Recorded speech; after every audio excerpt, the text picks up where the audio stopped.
Yes, people, welcome to another edition of From a Third Eye View on Pi Radio, hosted by myself, Flawless Mr. Take Note, and I am joined by one of my fellow co-hosts, man like Mr. I've seen more in a night than you've seen in your life, aka Stattle, aka Bloodstroke, aka Stro. So we'll start with you, Stro. But we can only start with you. Well, I was about to say we can only start with yourself. Yeah, we can only start. You know what? Actually, yeah, we'll start with myself. Start with yourself, Flawless, how you man. doing? I'm good, Mr. Take Note. How you feeling? Yeah, man's back. That's right.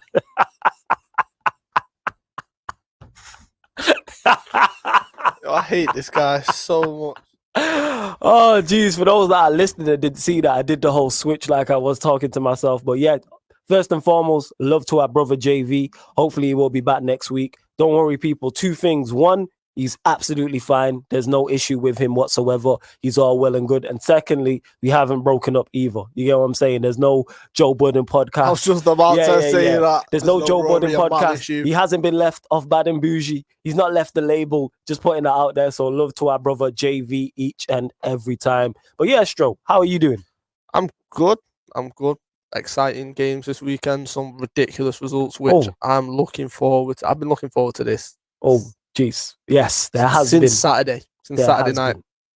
Absolutely ridiculous results. So yeah, if this is your first time watching the show or you're just listening in, What From a Third Eye View is a show on Pi Radio. We do this every Monday, 7 p.m. till 9 p.m. and we discuss all Premier League results. But if you're easily offended, this show is not for you because the banter is running rife through this show. We're always cracking jokes constantly and any team can get it. So if you're easily offended, this show is not for you. If you're watching via the YouTube, you already know what to do. Make sure you hit the like button on the video. Please do that.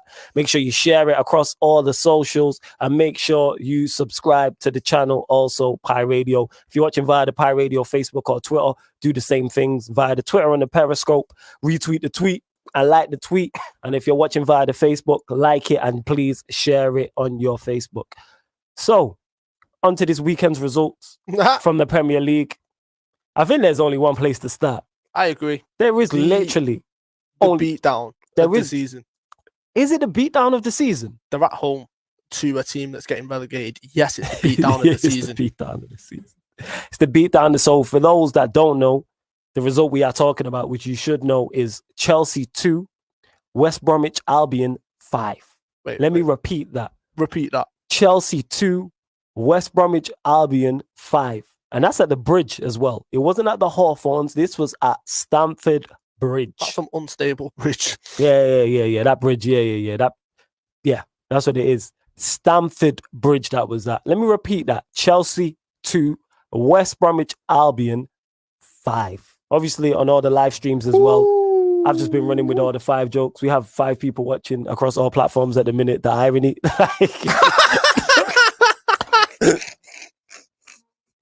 The irony. I looked up, it's gone up now, but the irony at that point when I said that, there was 5 people watching. And you know what the date is today as well, Stro? The 5th? It's the 5th of April. Hey. And salute to Sol as well, because he's got us with the new camera and that. You know what I'm saying? All the Lumix in 6K and that. I know. That Pi Radio money. That's what that is. I need some of that though. I need some of that. Oh, we need some of that. We need some of that. But love to the whole Pi Radio hierarchy. Big up to everyone who's locked in. I will get to the comments. Big up Ms. Successful, who says, "Evening, gentlemen." She's a Chelsea fan, if I remember correctly. Yeah. Oh, yeah. So we're going to get your thoughts on it. Please, Ms. Successful, give us your thoughts in the comments on your last game against West Brom. Zane AFC is saying, "Fresh home, lads, let's go." That's because he's running joke because we was on the Straight Jacket podcast. Big up to Zane. Nah, this 5 thing will not stop. Nah, it won't stop. It won't stop. Not. I actually looked up, and at that moment, there was 5 people across all platforms just watching. Yeah, it's a mazza. Big up Mr. Dan United, who says, "Big up, guys. What's happening? Salute to you." Salute. I see you supporting Saeed TV each and every time. Make sure you subscribe to his channel. But yeah, Stro, I'll let you take it away on the shock result of the weekend, the shock result of the season. First and foremost, Thiago Silva clearly can't play against West Brom. That's twice he's been sent off against him this season. Clearly he's struggling. Yes. I'm trying to wrap my head around. You're trying to put it into words, babe. You're trying to put it into words, babe. Because the West Brom performance was so un-Sam Allardyce-like. The goals that he scored were so un-Sam Allardyce-like. Yes. I mean, specifically the what's his name? Who's up front from Diang or whatever he's called, the one who they've brought in on loan from I think Galatasaray or something. That goal alone is stunning. Like I'd never expect that from Sam Allardyce time. All five goals. Callum Robinson's one in the second half. Yeah. The build-up play is exceptional. Don't get me wrong, the ball over the top and it's just lobbed in by Pereira. That is a Sam Allardyce goal because it's just route one. Like I expected that, but the goals after that they were sensational and they tore Chelsea apart. They really did. They really did. Like they were all quality goals, and that's the thing that stuck out to me when I'm watching the game back. I'm watching the highlights. All the goals are very Big Sam-esque. Yeah, they're not get it wide and pump it long into the big man. That's what I mean. They were well worked footballing goals. Well worked footballing goals. Very well worked. Like. Ridiculously good. We're just watching the highlights here, people. So we're showing the Pulisic first goal. But look, the pressing from West Brom there. Jorginho gives it away. And this is where Thiago Silva actually leads to be getting sent off, flying in. Why is he flying in like that? Not looking. Considering he's on a booking at that point anyway, it's poor. And you expect better from someone who's as experienced as him. Definitely. Without question. It's awful. But I've wanted to see them kind of. Look at the first goal though. Long route one. That's just route. That is a Sam Allardyce goal. That is a Sam Allardyce. But you know what's not Sam Allardyce about it? It's the finish. The finish. The finish is not, because if it's a Sam Allardyce finish, he just rockets that. I watched a lot of Championship last season. Yeah. Pereira is someone that caught my eye when I was watching him. Yeah. He is a talent. He is an unbelievable talent. Yeah. And he will be picked up by a Premier League team this season. I can see him at an Everton. I can see him at a Crystal Palace. I can see him at a West Ham, an Aston Villa, Leeds. He is a phenomenal talent, and that is some finish. Yeah, fact. It's not an easy finish as well when you look at it. It's coming over his left shoulder. Oh no, not at all. Is that an easy finish? Not at all in any way, sense of like to dink it. Normally, you just expecting the striker to smash it. But I mean, like, look, literally just smash it. He's not got time to manipulate the ball. He's not got time to maneuver his body to execute that finish. It's a phenomenal finish. But that one is a Sam Allardyce type goal. Yeah. It's route one. No, I'll say the assist is the finish. No. But I'm just talking about the goal overall. Like I'm not talking about the finish. That just dinked it over Mendy. He got chipped twice. Mad. Yeah, crazy. You think it over. And this one. Look at that. The build-up play. The dummy, the shimmy, the finish. This is what I'm saying. No, this kid is a ridiculous talent. Pereira, look, even the hold up. So that is Sam Allardyce-esque. But then one dummy, shimmy, drop. Three of them. It's all that is, and then the finish in the bottom corner. It's like us, me and you at 5-a-side on Friday. Hey. Mad. Now this is the one I'm talking about. That's ridiculous. Look at that for a finish. That's a volley. Look at that for a finish. If that's a player playing for a Liverpool or Manchester United or City, we're waxing lyrical about it. Yeah, but the finish is exquisite. What's underestimated in that goal is the pick out from the cross. Because if you rewind it to when he's about to play the cross, how many times do you see someone just put the ball in the area of the two strikers? Look, you've got one coming in the back post, one at the front post. How many times do you see it at the front post? The fact that he's picked him out with a ball that's so inviting that he can just run onto it. He doesn't need to break his stride and he can just side foot it in. Assist. Look at the assist. Boom. The finish as well. Exquisite. Yeah, it's an unbelievable goal. Exquisite. That is crazy. Look at that. And then this is the one. Look at that pass. And then look. Back heel. And then when you look at this here, the pick out, the first time finish. Oh, that's that's prime Barcelona. Yeah, that's prime Barcelona. If you show me a replay and Barcelona score that kind of goal, do you know what I mean? Like, this is Sam Allardyce we're talking about. This is Big Sam. And he's got little Sammy Lee alongside him. Like, what we doing here? He might have to start calling him Sam Allardyce. That's what I'd say. It might be Sam Allardyce. We will get to the rest of the goals. Everybody in the comments, give us your thoughts on the game and your favorite goal. Which do you think is the best goal? What does this mean for Chelsea? What does this mean for Tuchel? That by far is the best goal for me. You know what? I prefer the volley. No. I love the volley, but from a build-up point of view, the passing, the movement. Should Mendy do better with that goal? Mendy should do better with most of the goals. Really? Are you joking me? What do you mean? Are you joking me? I think you harsh on goalkeepers, and this is someone from who's harsh on goalkeepers. The first one, right? He doesn't get lobbed if he doesn't rashly go off his line 5 yards. Yeah, but even if he doesn't go off his You don't get lobbed. You don't get lobbed, but then it's a one-on-one and he puts it in anyway. How do you know that? Because anything can happen in a one-on-one. The defender was right on the shoulder of him. I can't blame. No, I blame him for the first one. I blame him for the third one. I mean, the fourth one. The one we just seen. Yeah. This Awful one was, sorry to cut you off. This one was good as well. Oh, this one's, I mean, look at that for a pass. Pass, and then he's dinked him. The dink is exquisite. That's a cheeky. That's Fernando Torres-esque in his prime. That was a Fernando Torres thing. No, it was like, how many times did you see Fernando Torres do this finish? That is a cheat there. That's a cheeky dink. How many goals do you lot in the comments think he was at fault for? Please let us know. Daniel Knight's asking, how do I become a member of the channel, guys? So Pi Radio, we just do a show here on a Monday. There's no membership, but Sarcasm City TV, where you can catch myself on a weekly basis. You'll catch Joe on there also. You can become a member on there. And Dan, I know you were seeing us with Saeed and Nuruddin and Musa. You can catch Saeed on the channel. Aaron's on the channel on a weekly basis. Nuruddin's over there. JV, who's normally here, is with us. Carefree Lewis, etc. So just type in Sarcasm City TV and that will pop up. Zayn saying, this Mendy goalkeeper is suspect. Shoot at him. Trust me, he's having problems already. He said the volley for me, but the build-up was hard.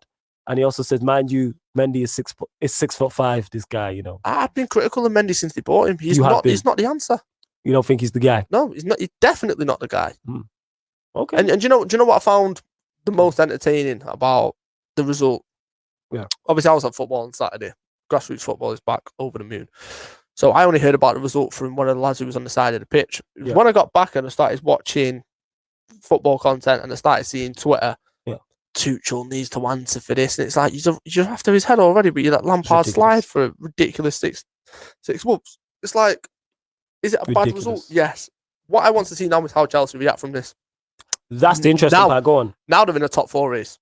Oh boy, are they in a top 4 race. Oh yeah, definitely. There's 4 teams in it. Definitely. It can go either way. This is where their bottle will be tested. Because if you look at Leicester last season, Leicester were in pole position and they crumbled because they didn't have the personnel, the mentality wasn't there. Leicester look like a different outfit this season. So you reckon, so who's your top 4 before we go into it? So who's your, obviously, City, and who's the other 3? Who do you reckon's making top 4? Obviously Liverpool are back in. I think United are too far ahead. So I think, United are definitely getting in it. I definitely think Leicester are getting in it. From there, you can just draw a name out of a hat. It's that open. It can go to anyone. So you reckon it's between Liverpool and Chelsea for the 4th spot? Everton are in it because they've still got 2 games in hand, which people are forgetting. True. Tottenham are in it. Let's not forget, if Tottenham would have won that game, they'd have gone. In 4th. We're going to touch on Spurs. Tottenham are in it. Liverpool are obviously in it, and obviously Chelsea are in it. So it can go either way. No, I hear that. I hear exactly what you're saying. So that being said, give my thoughts on it. Yes, it's a blip. You can't be calling for Tuchel's head. You can't let all the banter and social media jokes. He's gone 16 games unbeaten. You barely conceded a goal up until this point. I would just put it down to 10 men as well. He went down to 10 men, and it's just one of those that's a bad day at the office. We've seen Liverpool lose by 7. We've seen Manchester United lose by 6. We've seen Arsenal just lose in general. We've seen City lose by 5. We have seen City lose by 5. These things happen. These things do happen. So that's why, but it will be interesting to see how Chelsea now bounce back in the Champions League against Porto. I'm going to actually get their who's their next fixture in the Premier League? Oh, I've got it up here. Yeah. Just before we get Chelsea's into that. Next fixture, they've got Crystal Palace, which is a derby away, which is a tough game. Brighton, West Ham, Fulham. Now this is where it gets interesting. Manchester City, Arsenal, Leicester, and Villa for the last 4 games. Okay, so they've got their next game's Crystal Palace. So they're 2 favourable fixtures for them. Yeah. You would expect them to. I expect them to get past Porto. I'm saying, is the first leg away or at home? I'm not sure. You're not sure. I'm not so. I expect them to. We'll get. No. You expect them to get past. Porto's a different opposition this year. They've shown to Juventus. They've got a different side to him. They've got a manager who I think is criminally underrated. Yeah. He will shut up shop, and it's just a case of how much can he frustrate Chelsea over the 2 legs. That's what he did to Juventus. Just frustrated him. Yeah. But I think Chelsea will have enough to get past them. But yeah, Porto and then Crystal Palace, they're 2 favourable fixtures. It will be interesting to see how Tuchel reacts. Who he keeps in the side, who he drops. Does he change the system? Does Thiago Silva start? All of these question marks. And the same again for the Crystal Palace game. I fully expect Chelsea to bounce back, really. Either a draw or a win against Porto. And then I expect them also to beat Crystal Palace as well. I do. Stroke, what result do you want to move on to next? There's only one. The result of the weekend. I thought West Brom... No, the performance of the weekend. Is that not West Brom? No.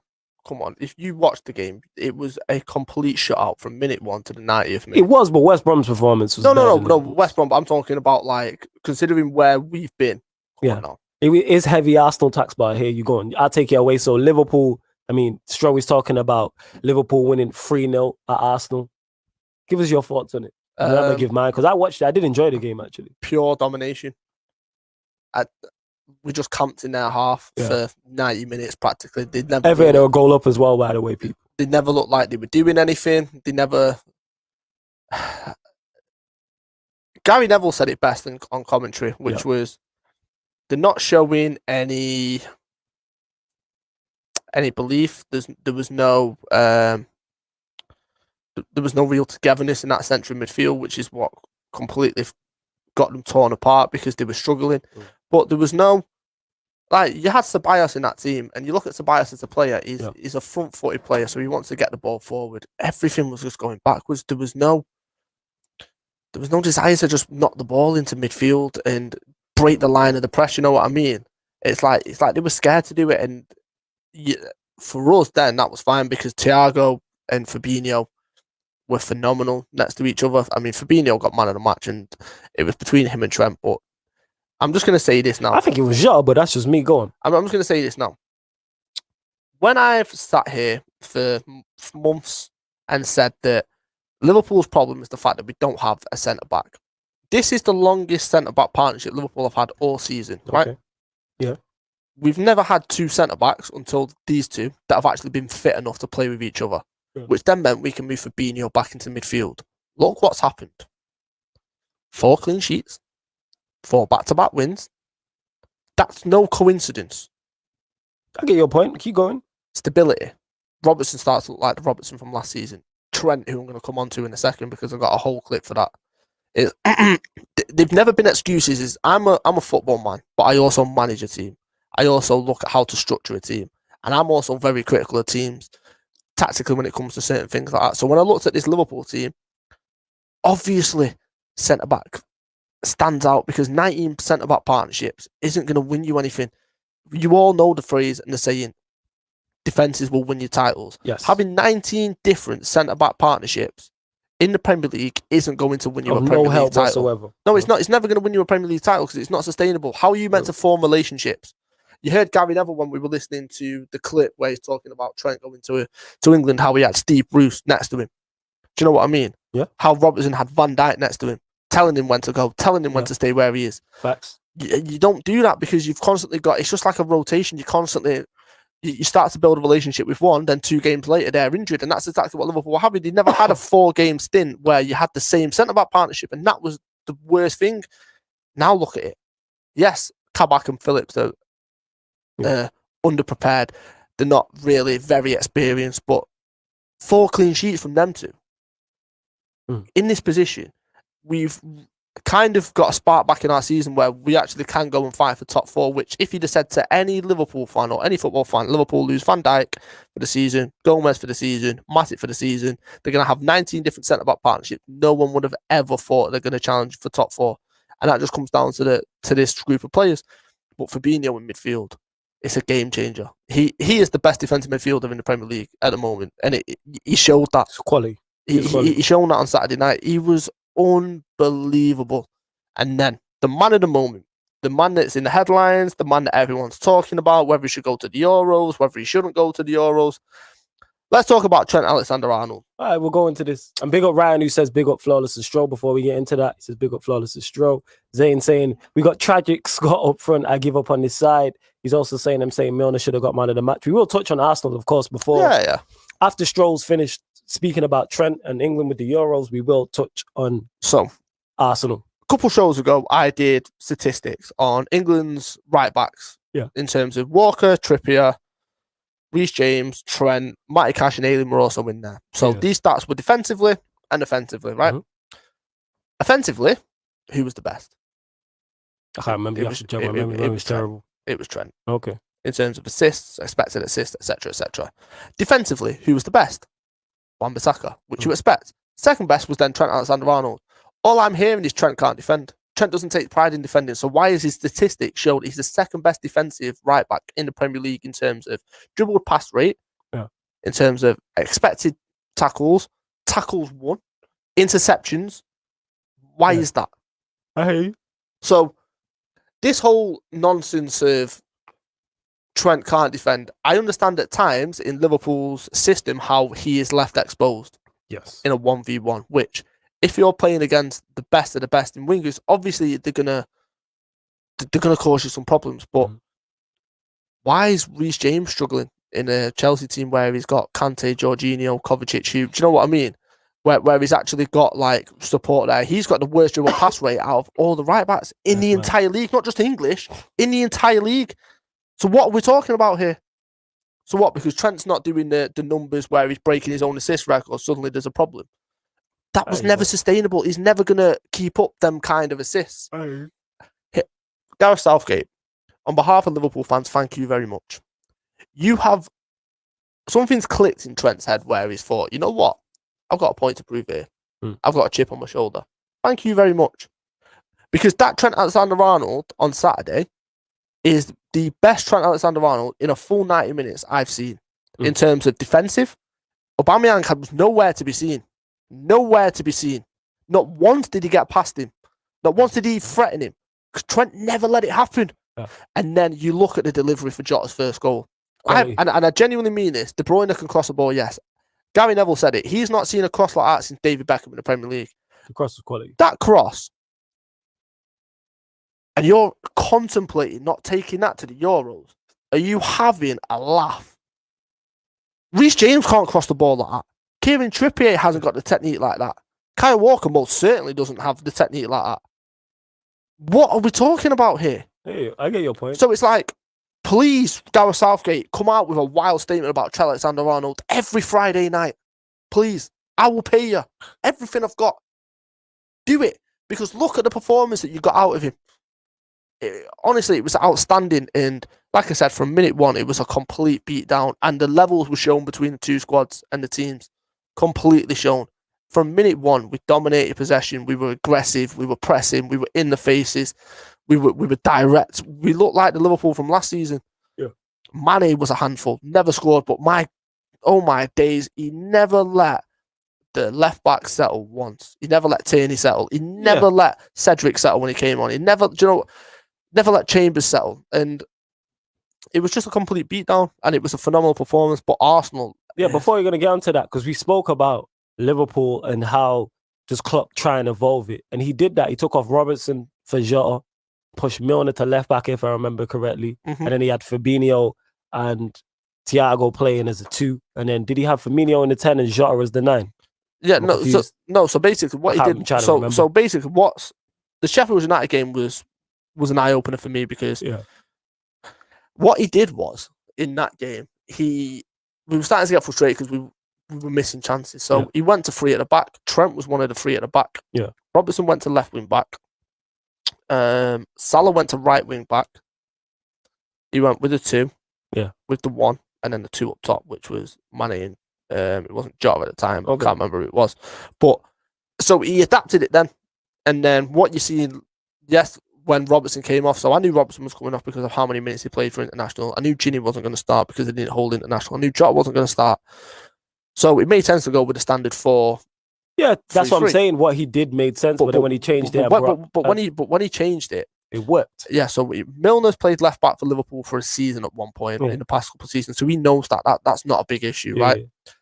He then put Fabinho and Thiago in the double pivot, which is what Thiago was playing when he was at Bayern Munich, was the 2 in a double pivot. There's no one better to play in that than Fabinho. Yeah, that's quality. Fabinho and Thiago is a quality double pivot. And look at the performance that Thiago had. It was the Thiago of last season because he's got Fabinho next to him, and this is what Liverpool have been missing this whole season. It's Fabinho in midfield. Yep. And Henderson in midfield. Because the fact that they're both playing to have to play at centre-back was criminal, but then he had Firmino in the 10, which is his best position. Yeah. And you've seen a different side of Firmino. Yeah. And then you had Mane to the right. You had Jota to the left, and it was Salah in number 9. I couldn't remember who was how the front 3 were positioned, but it worked. Jota came on as well and changed the game because I was watching it, and even when it was 0-0, Liverpool still had an element of control during the game. And then when Klopp made the switch, I said it, I was like, yeah, Jota's going to score. I was on the watch along. I'm like, Jota's going to score here. I genuinely mean this. Go on. Sorry to interrupt. It's cool. Jota doesn't get injured. Yeah. Not only is he signing of the season, which he's probably still in for a shout for it now, yeah, he genuinely is in the contention for player of the season. He's made that much of an impact. This, honestly, and I'm not even just saying this, this guy is, it's the Salah in 2018 signing. It's that kind of, he can do whatever he wants in this game. Honestly, it's outrageous how good he is. I hear you. That's an unbelievable bit of skill from Firmino. Yeah. But that's when he's coming from deep. Do you know what I mean? Yeah, he's not picking up the ball as a 9. He's picking up the ball in areas of a 10. He's just having fun. He's just manipulating the ball. I mean, look at that unbelievable interception from Trent, and then winning the ball back again. Yeah. And now look at him here. No, I get exactly what you're saying. Look at the pick out. Yeah, Milner should really hit the target. What are we talking about? Yeah, Milner should really hit the target. Oh, he should have scored. When you see it from behind the goal, it's... Yeah. He definitely... I think he knows by his reaction, though. I mean, look at this. This is the angle I'm talking about. Yeah. Look at Trent. He can easily roll it to Salah. No, he perfectly picks out. Definitely should hit the target. But I mean, look at this. Trent, straight back on side, and look, lets the ball roll past his body. First touch. It's a quality ball. Great header as well, though. It's a phenomenal header. Great header. On. It's a great header. It really is. Really is. That's a great header. Look at that switch. Great cross. In between centre back and full back as well. Did you see Trent's reaction? Have you seen the video of it? Where he's screaming, "Come on," shouting. Look at that. Yeah. That alone is telling in itself. But every single Fabinho, I'm sorry. Gabriel's got to do better. No. Gabriel's got to do better. And the goalkeeper's got to do better as well. Gabriel's got to do better, but it starts on the right-hand side, right? It's such a cute pass because the problem Gabriel's got is the pace of Salah. Yeah. Well, you just got to come and just clear the ball there. He's got to take everything. The ball's got to go. Good finish, though, by Salah. I give him credit. That's a good finish by him. On his weaker foot as well. Yeah. So composed. Yeah. Without question. But just stop it there for a second. The ball starts off with Milner, yeah? Who does he roll the ball to in the middle of the park? All right, see, let me roll it back. I mean, they've paused it. Salah could have gone down and got a penalty there because he gets clipped. Right, so look. Ball, now, who's that rolled into? Firmino. Between the lines? Yeah. And look at what he does. So turns, ball played in, which is what a pass that is. That is a great pass. What? Are you joking me? It's a great pass. It really is. Look at the influence he's having. Yeah. In that position. Come on. If De Bruyne plays that pass, everyone's waxing Liverpool about it, and rightfully so. But look, and then Gabriel there as well. Yeah, but look, who's on the heels? Yeah, Trent on the front foot. He's got a point to prove. And I'm sorry. Good luck. Because if Mane doesn't do anything with that, then obviously you got Jota coming in, which is your nightmare. But look at the anticipation. On it. The man had a chip on his shoulder. Yeah. I mean, what a dummy by Mane, by the way. Yeah, I ain't even taking you serious with that. Yeah, it's a poor touch from Mane, but you know what? Malcolm, who says big up everyone in the panel. Zane's also still here, should I say? He said, never mind Aubameyang. Even if you tried it, he still won't make his touch worse. He's worse than Lukaku. Travis Scott, his peak. He also goes on to say, but congrats on your win stroke. Played us at the park. It was hard watching those 90 minutes tick by every second. It's thoughts. Arsenal have got real problems. Yeah, let's go on to that. So before we actually go on to Arsenal's problems offside, like the second goal, terrible. Gabriel has to do better there.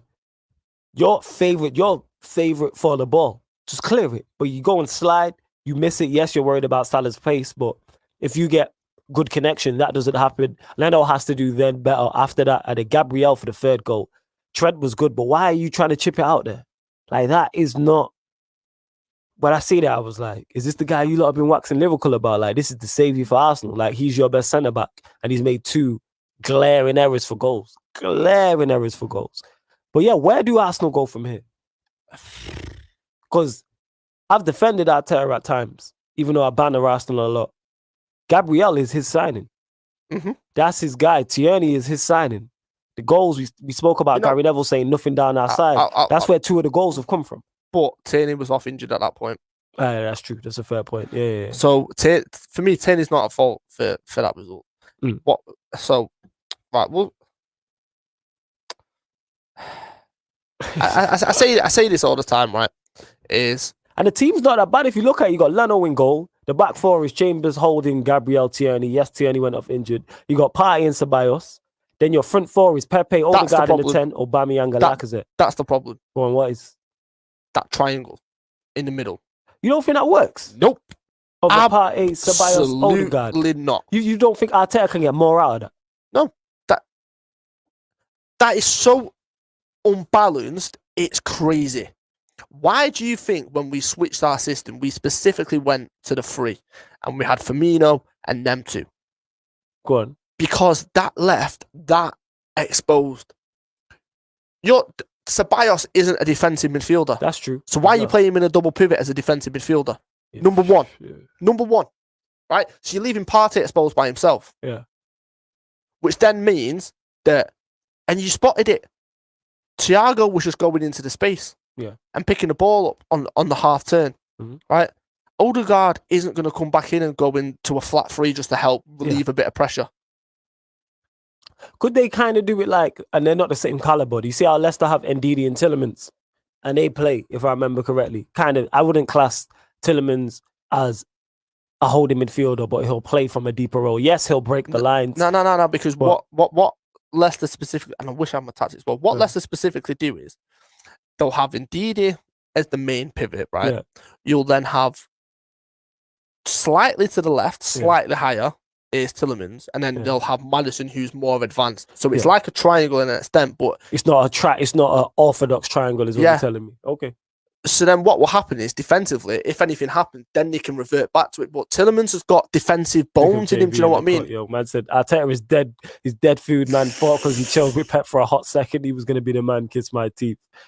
Zayn saying Xhaka was a big miss. He controls the midfield as much as I hate the guy. I disagree with that. No. Xhaka was a miss in terms of actually helping out defensively. Helping out defensively, yeah, but then that's why I look at more. So when you say the 3 doesn't work, that's when I'm more critical of the manager. I sound like I'm talking about United and Ollie here, but to me, that's not a bad midfield 3 to choose from. It is, though.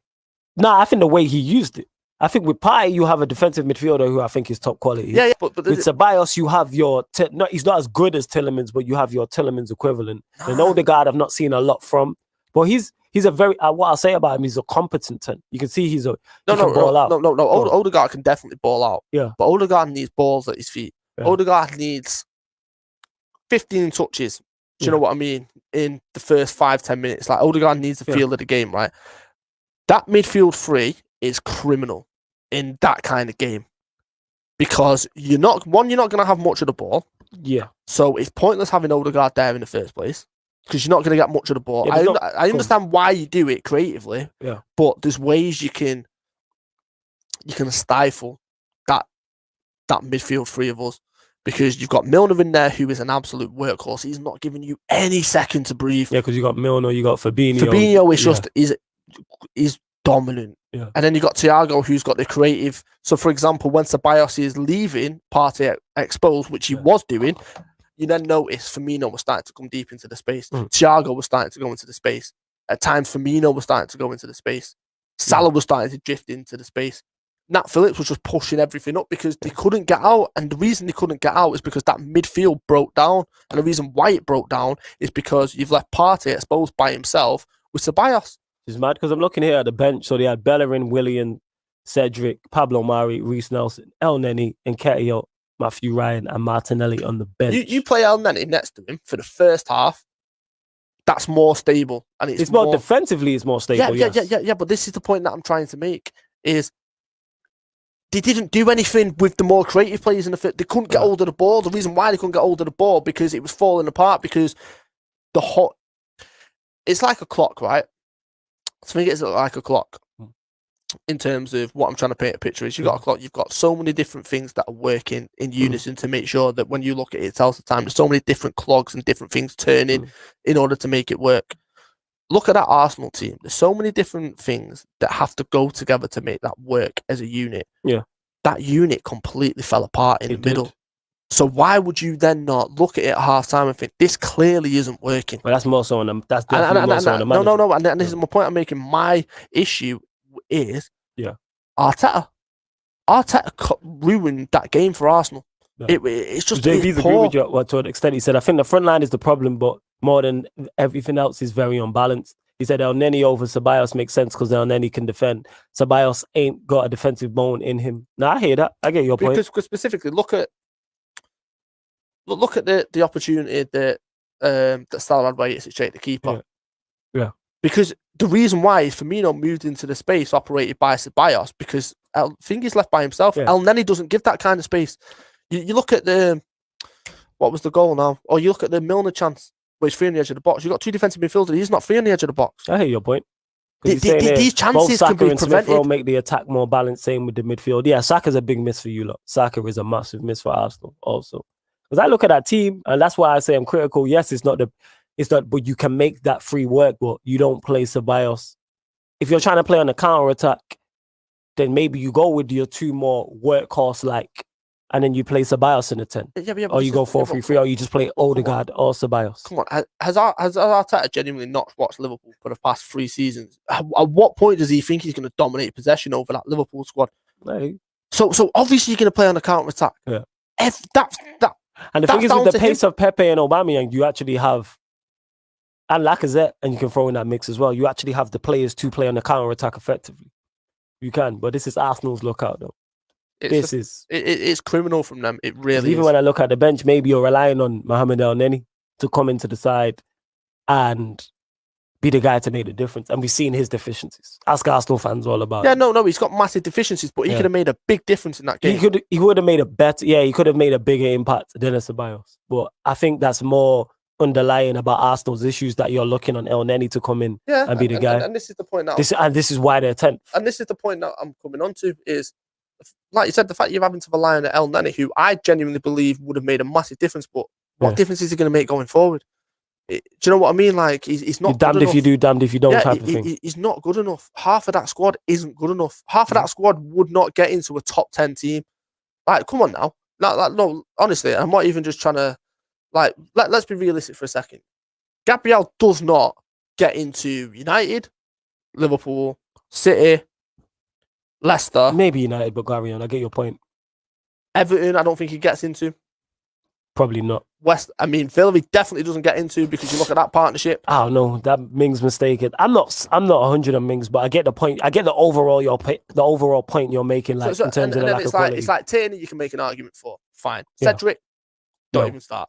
Right. Leno, absolutely not. Right. Partey, 1,000,000%. Yeah. That being said, speaking of Partey, Ryan saying here, because he mentioned this to me, I think it was yesterday, he said, by the way, where's the criticism of Thomas Partey? All I've heard is Thiago is a fraud and stuff like that. Whenever I've seen Partey play, he's been crap. It's time he got criticism. He has played well. And if it like Arsenal, I've watched Arsenal because I do watch them a lot. When he's not there, you see the difference. Yeah, it's like... Was he poor yesterday? Yes. But when he is not there, you see a massive difference. But more so when he's not there, it's an El Neni and a Xhaka. Or El Neni and a Ceballos, or Ceballos and a Xhaka. Look at the caliber of the central midfielders I am talking about. We're talking about this guy. None of those getting anybody's top 15. Tops. Yeah, you could argue that. The fact that that's an argument tells you all you need to know. Exactly my point. With the midfield options, apart from Partey. Look at the players he's surrounded by. He's gone from playing with Soundingas, who is an unbelievable midfielder. Koke, unbelievable midfielder. Partey, they gave to the party yesterday. To Granit Xhaka. I get your point. So obviously, like, and the thing is, it's like defensive midfielder is you know this because you played the position. It's an unglamorous position. Oh, tell me about it. In terms of you will do your job, it never gets highlighted. Very. You know what? Whereas a mistake gets. Whereas, for example, if you don't play well, instantly they're on you. Do you know what I mean? It's that's the it's one of them. As soon as you're not doing your job in there, and the other team has the ball.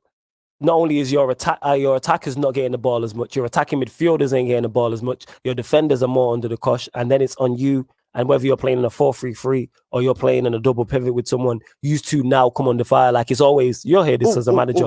Where's the midfield? Just quickly, so you've just said, for example, your attackers aren't getting the ball as much. Yeah. Your attacking midfielders aren't getting the ball as much. Yeah. So that starts with defensive midfield. Exactly why Arteta's at fault for that game. Yeah, I hear your point. And yeah, what was you made a great point, and I was going to go off it as well, and I can't remember.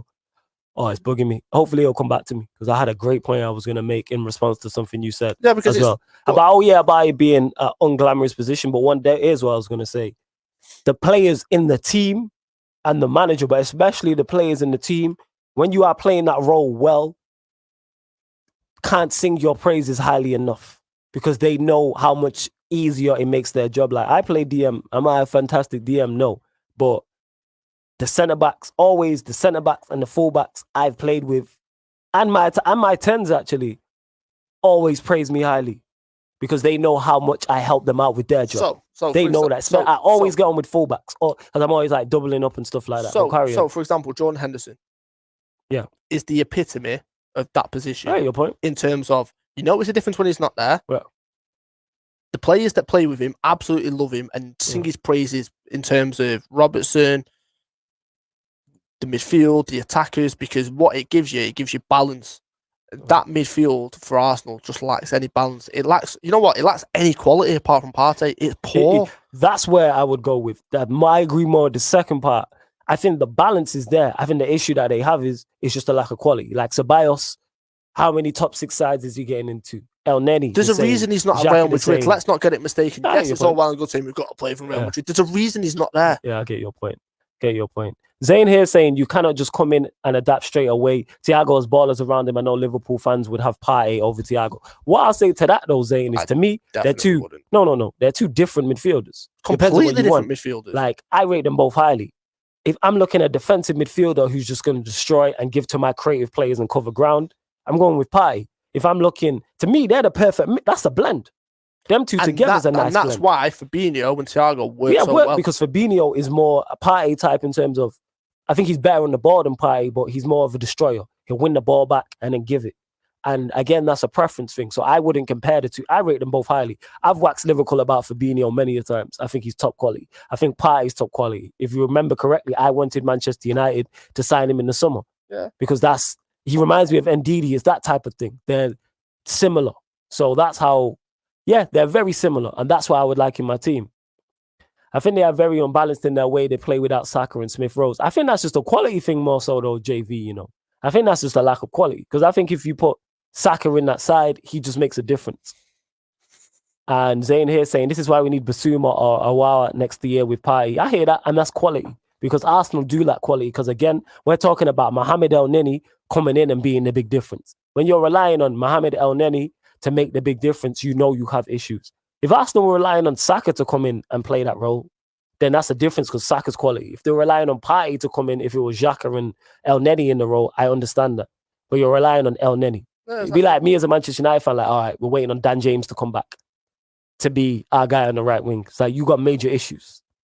But yeah, Ryan doesn't rate Partey at all. But yeah, go on, family, carry on. It's just... And then we're going to move on to the Spurs result. It's going to be interesting to see what Arsenal do in the summer. Because Everton, Crystal Palace 1-1 as well, people. Because they've got glaring issues which need addressing. So right backs are significant. And we said this last week. They've got 5 positions that need addressing, right? Yeah. What do you do with Aubameyang? Let's talk about this. What do you do with Aubameyang? Do you play him central? Do you play him left wing? Do you play him central in a 2? Do you drop him to the bench? Do you sell him? What do you do? What's your thoughts? Central in a 2, or you play him central in a 3-4-3. Arsenal. I think Arsenal suit the back 3. How long have I said this? I think Arsenal suit the back 3. Since the beginning of the season, I've said, look at Arsenal. They suit a back 3 because it gives you defensive stability. Yeah. Right. It then gives you the 2 in front. You can then go with the number 10. You can then go with the 2 and the 3. Oh. There's so many options. Yeah. Honestly, it drives me insane when I look at this Arsenal team and how better. And do you know what's mad? is they are a defensive team, yet they concede the worst defensive goals crazy. you will ever see.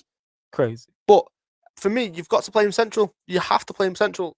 Aubameyang comes to life when you see him central.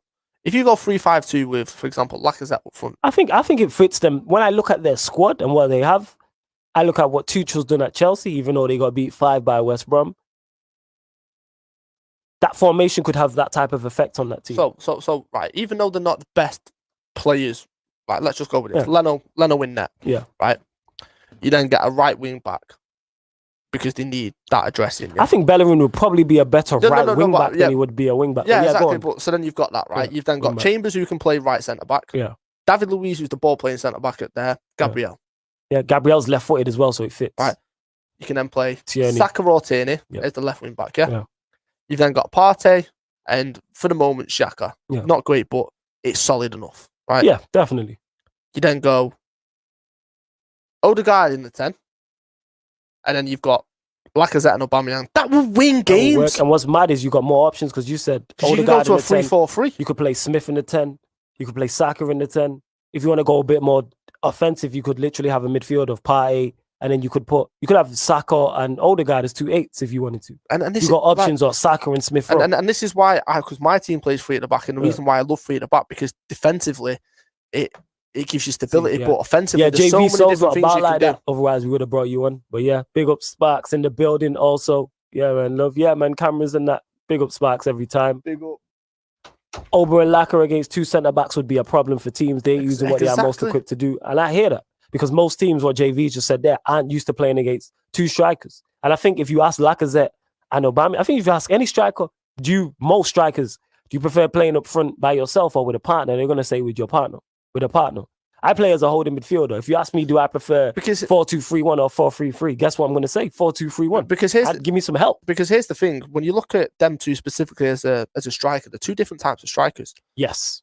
So, for example, Lacazette is clever in terms of his movement. He's not the quickest. He's not got Aubameyang's pace, so he has to be clever with his movement. He has to come short and then go in behind. You know what I mean? Like them two as a partnership has worked in the past and will work. Yeah. Because you have the both, because Lacazette will be a great foil for Aubameyang. Aubameyang doesn't want to drop short and link up. Exactly my point. He'll spin him behind. Lacazette will do the hold-up play. Yeah. So then you get a perfect... Why Arteta and Zayn said it here. Mind you, 3 at the back. They won the FA Cup against Manchester City and Chelsea. Why would you not go back to that? Yeah, and JV says it here. Arsenal have had the most success with strike partnerships. They suit each other. They're not like they're 2 in the same. Exactly. They suit each other. That's my point. And then imagine Aubameyang and Lacazette being supplied by Saka, Smith Rowe, Odegaard, Tierney one side, Bellerin as a wing back. Why not? And then you've got this defensive stability of your back 3 and a Thomas Partey in front of that. Or you can go a Partey and a Xhaka. Maybe Arsenal need to holler at us, innit? Maybe they just watch our videos. I've been going on about it for months. Yeah, but moving on to this, Newcastle 2, Spurs 2. Spurs dropping and letting another lead slip. I think they're top of the charts. Yeah, they're conceding the most the most goals in the last 10 minutes. Mourinho throwing his players under the bus per usual. Go on, family. Yeah, the top for drop points from winning positions as well, which is criminal. That's peak. But if you look at the defense, you got Lloris in goal, Tanganga, Reguilon, Rodon, Sanchez. And then you've got Højbjerg and Ndombele in front of that. Lucas, Lo Celso, Vinicius, and Kane. So that was the team. 4-4-2. Right. So just go back to that team a second. So that's got them playing a 4-4-2, right? Yeah. Where's the issue in that team? To me, I look at Spurs all the time. I always say the defense is an issue. No. Just from an individual standpoint. No. Specifically, though, I'm going to tell you why. Where the issue is. What, Lo Celso was playing right wing? Yep, because why is that an issue? Why are you playing Ndombele in a flat 4? I rate on Dembele, don't get me stoned, but he's not the guy to play in a flat 4. He's done it for Lyon, so that's not the biggest issue. It's still not great. That's putting so much more defensive how do I put this? Yeah, but that's he's playing in a defensive team. That's exactly what I'm saying about Arsenal. Yeah, you're putting some. And Finger. But at least they was playing with Vinicius and Kane. You're playing 2 strikers. Yeah. You're getting no help, and you're playing Lo Celso. So that side as well. What footed is Lo Celso?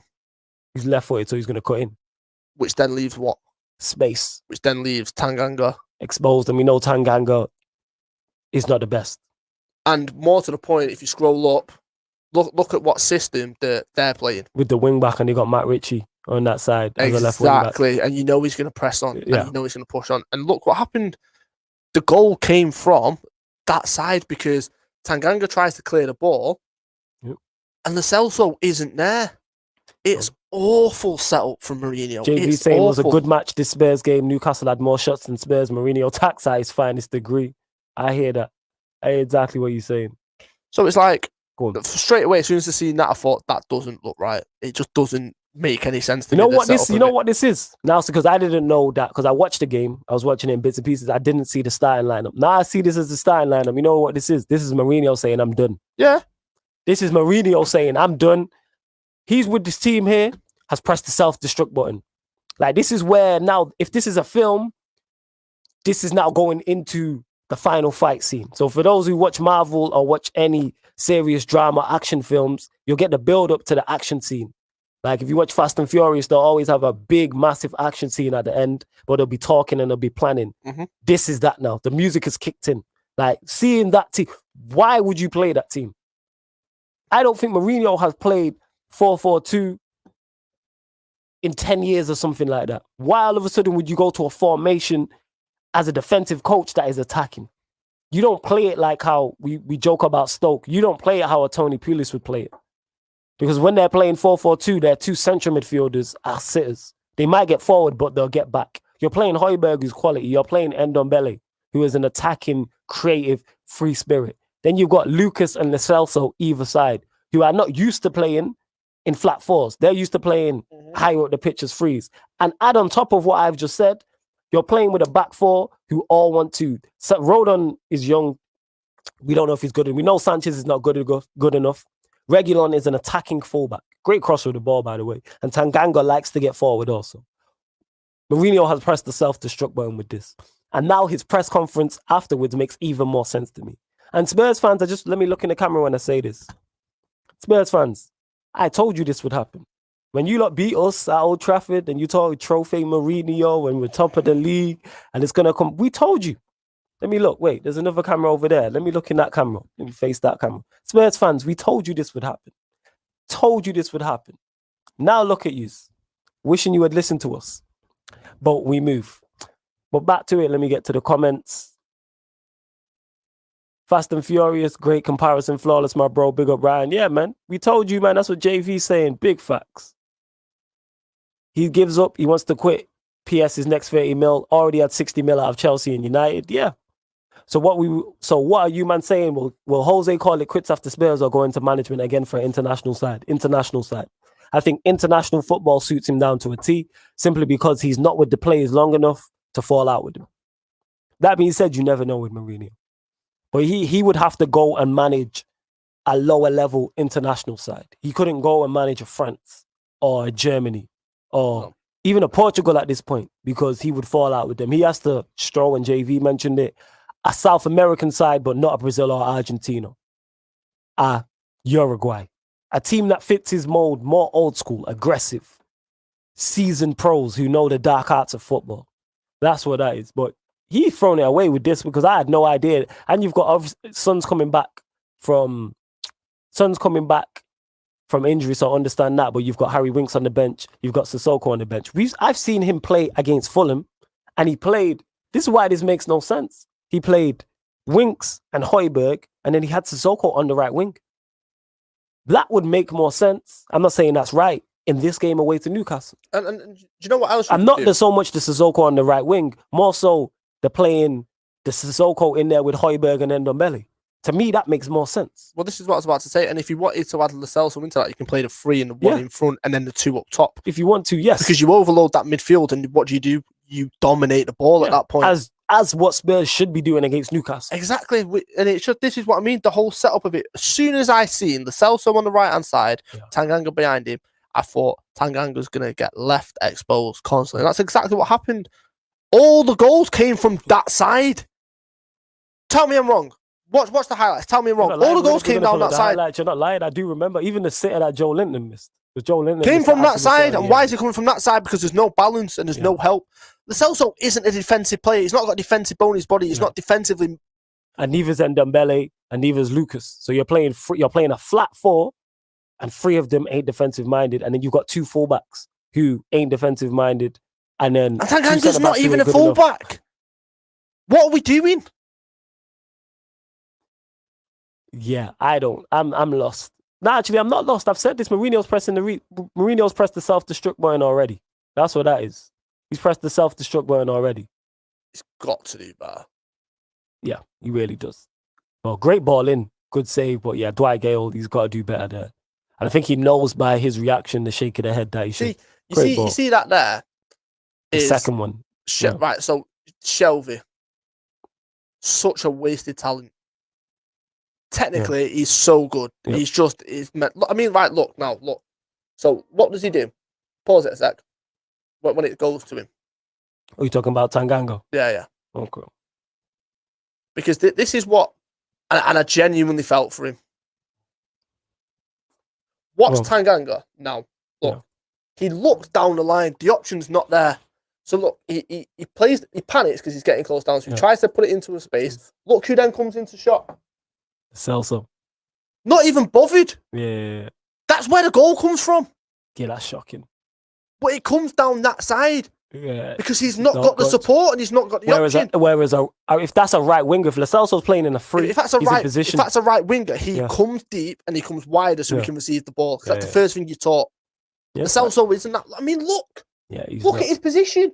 He's tucked inside. Yeah. Why is he tucked inside? Because obviously he's going to do that. Yeah. Because that's the way that he's great finish as well, by the way. It's an unbelievable finish. Finish. It's awful. And do you know what's even worse? To concede this goal so quickly after. Oh, that's comical. That sums up Newcastle. 60 seconds from the restart. Yeah. 60 seconds. Still 0-0, lads. That's what they'll be saying from kickoff. And then you can see the goal in that fashion. Yeah, that's terrible. And you can see the goal in that fashion. It's just it's similar to the Gabriel thing. You take everything. Yes. The ball goes into Rosette. Yes, you do. This was a very good goal. Oh, it's an unbelievable good finish. Goal. Good pass by Ndombele. Great finish though. That's typical. Typical Harry Kane. But what I like about it, and you know this with Kane anyway, the first touch is sublime. The first touch sets it up. Yeah, look at that. So Brom can just hit it. And that's not an easy ball to control. No. Look, it sets it into his path perfectly. He doesn't have to break stride, and he can just follow through with the ball, and it's a phenomenal finish. Quality. But honestly, go on. What's up? So you can hear the stroll coming. The manager in stroll coming out. People off the line. Typical Newcastle. Yeah, that's proper typical dogged Newcastle. That. Yeah, it's just what a clearance that is. By the way, it's. Good ball in again. Yeah, he should score that. You have to score. But what side is it on? The left-hand side. And then it's gone to the right. Because if you watch the cross when it comes in, Tanganga's, he's left 2-on-1 at the back. So he's tucked in to try and help. And look, it's coming down that side as well because where's Lo Celso? Yeah. Nowhere to be seen. Nowhere to be seen. As well, Joe Willock. Absolutely nowhere to be seen. But the problem starts on that right-hand side because he's been left exposed, and that's Mourinho's fault. And JV's not having it. He said Joe Linton's real name is Ricardo. I'm not even bothered. He's Jamaican, never Brazilian. Zane saying Aurier and Alderweireld reported to training one day before the game, so did not play them. Even so, you got to sort out. Even so. Yeah, but that doesn't stop you from actually helping your team out by setting someone up in front of him who can actually defend and help him out. 3 times in that, 2 of them resulting in goals, he's left exposed on the right-hand side. 2v1. A fair point. And if Joelinton actually showed the composure for the first finish, he scores the second one. And they probably win the game. It's a joke. Like, come on. He's a young kid. Help him out. He is, innit? Help me. You're ridiculous. Now you're spot on. So that leads us into, speaking about Spurs, the top 4 race. So Chelsea currently hold the 4th position in the Premier League. They're on 51 points. And then you have Spurs, Liverpool, and West Ham all behind them in 5th, 6th, and 7th, respectively, all on 49 points. That being said, West Ham do play tonight. And then you have Everton, who did it finish 1-1? They're currently they were drawing against Crystal Palace. They have a game in hand on everybody apart from West Ham. They're on 47 points. Yeah, it finished 1-1. They finished 1-1. So yeah, Everton still have a game in hand on Liverpool and Spurs, and they're 2 points behind. And they're 4 points behind Chelsea. So we have Chelsea, Spurs, Liverpool, West Ham, Everton, 5 teams, all fighting for the top slot. That being said, I'm going to throw a curveball out here. Unpopular opinion. I don't think Leicester are out of the woods. Really? They are 7 points clear of Spurs. So specifically, simply because of their running. That's why I'm not saying that. This is what I was about to say. But let's go on. Let's discuss the top 4. And you lot in the comments, let us know. Please give us your top 4 predictions. So who do you lot think are going to finish in the top 4? Who's missing out? Now, this is interesting, right? I've got Liverpool, Chelsea's, and Leicester's just there specifically in front of me. They're running, right? So we'll start off with Liverpool's. Okay. They've got Aston Villa at home, Leeds away, Newcastle at home, Manchester United away. Right? Southampton, West Brom, Burnley, Crystal Palace at home. Right? Look at the contrast in this. Cool. Chelsea have got Crystal Palace away, which is a tough game. Brighton, West Ham, Fulham, City, Arsenal, Leicester, Villa. As their last 4. City, Arsenal, Leicester, Villa. Right? Leicester. West Ham away, West Brom, Crystal Palace, Southampton, Newcastle, Manchester United, Chelsea, and Tottenham. Look at the last 3 to 4 games for Leicester and Chelsea specifically compared to Liverpool's. Mad. That's a tough running. Well, and then, for example, you've got Fulham in the mix for Chelsea, who are going to be fighting, do you know what I mean, to stay up. Brighton are a tough team, as obviously you experienced as well. Yep. And then it's like West Ham are in there for both teams. Do you know what I mean? That's a crazy running for both Leicester and Thingy. The last 4 games for Liverpool, I'm quite happy with. I'm very happy with. Yeah, so I'm looking there. I've just pulled it. Obviously, Stroll's gone through it, and we're just looking there. And the reason why I say that with Leicester, they got West Ham on Sunday. Tough game. Then they have West Brom at home. That is now a tough game because West Brom are flying high. High. Yeah. Crystal Palace, I expect them to get past. Southampton, I expect them to get past. Newcastle at home, I don't think is an easy game because I think at that point, Newcastle are scrapping for their lives still. Newcastle are coming out swinging because they've got no other choice. They are scrapping, so they're going to have to go for it. And then your last 3 games are United, Chelsea, and Spurs. Ooh. I don't see Leicester. This is why I could see Leicester. If Leicester don't get a win from their last 4 games, it wouldn't surprise me. Yeah. That's why I don't think they're out of the woods yet. Simply because of that running. You have United, you have Chelsea, you have Spurs. And you have United and Chelsea in the space of 4 days. You play United on the 11th and Chelsea on the 15th. And added on top of that as well, they could have one eye on the FA Cup final. So that could impact it. They could have one eye on the FA Cup final if they get past Southampton, which you would expect them to. Mm-hmm. So that's how I'm looking at it. I can see them dropping enough because they're 7 points clear. I've just said I could see them not winning their last 4. This is why I think they can be caught. Moving on to Chelsea, who I believe, I'll give my thoughts, I think they will finish in the top 4. They've got Brighton at home, West Ham away, Fulham at home, City away, Arsenal at home, Leicester at home, Villa away. I think that is favourable. Really? Yes, I'll explain why. Brighton at home, I would expect them to beat. West Ham away, tough game. Fulham at home, I expect them to beat. City away, I think the title's wrapped up at that point. Yeah, but come on. Like, even if the title's wrapped Even if the title's wrapped, I can see them getting a draw, though. Yeah, which doesn't necessarily help. I can see them. Actually, no. If City have one eye, again, like the Leicester one, if City are in the semi-finals of the Champions League, one eye on that. Yeah. One eye on the FA Cup. They're chasing a quadruple. I could see Chelsea doing them. I think they'll beat Arsenal. They've got Leicester at home, which is favourable to them. Mm-hmm. And then they've got Villa away, who aren't fighting for anything. Right, okay. That's why I think it's favourable. And I've said this, I think Chelsea will finish in the top 4. Now looking at their fixtures more so. That being said, they could have one eye on the Champions League, but I still think they'll have enough. Yeah, Brighton, yes. I can see them getting a result at West Ham. Fulham, I think they'll beat. City will have the time. I think both sides have their eyes on something else at that point. Arsenal, I expect them to beat. I don't think Arsenal have anything to play for. Leicester, both teams again could have eyes on other competitions, and then you have Villa who are not chasing anything. Right. So you look at the next set, Liverpool, who are in the same boat in terms of could have eyes on other competitions if they do indeed get past Real Madrid. So you got Villa at home, tough game, considering your home form. But now that could be the one that you turn it around in. Now, given what happened earlier in the season. Yeah. Go on, talk on it. You know Liverpool literally will give everything for 3 points in that game. Especially coming off the back, Jota hitting the form that he's hitting. Do you know what I mean? Trent giving the whole Southgate England situation, like, ooh, I hear that. Our home form as well. That is a perfect storm for Liverpool to go out and give a performance when it's needed.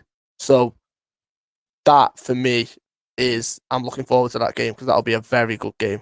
Yeah, I'm looking forward to it. So if you look at, like I said, Liverpool's and resurgence as well. So Villa at home, like Show just spoke on, yeah. Leeds away.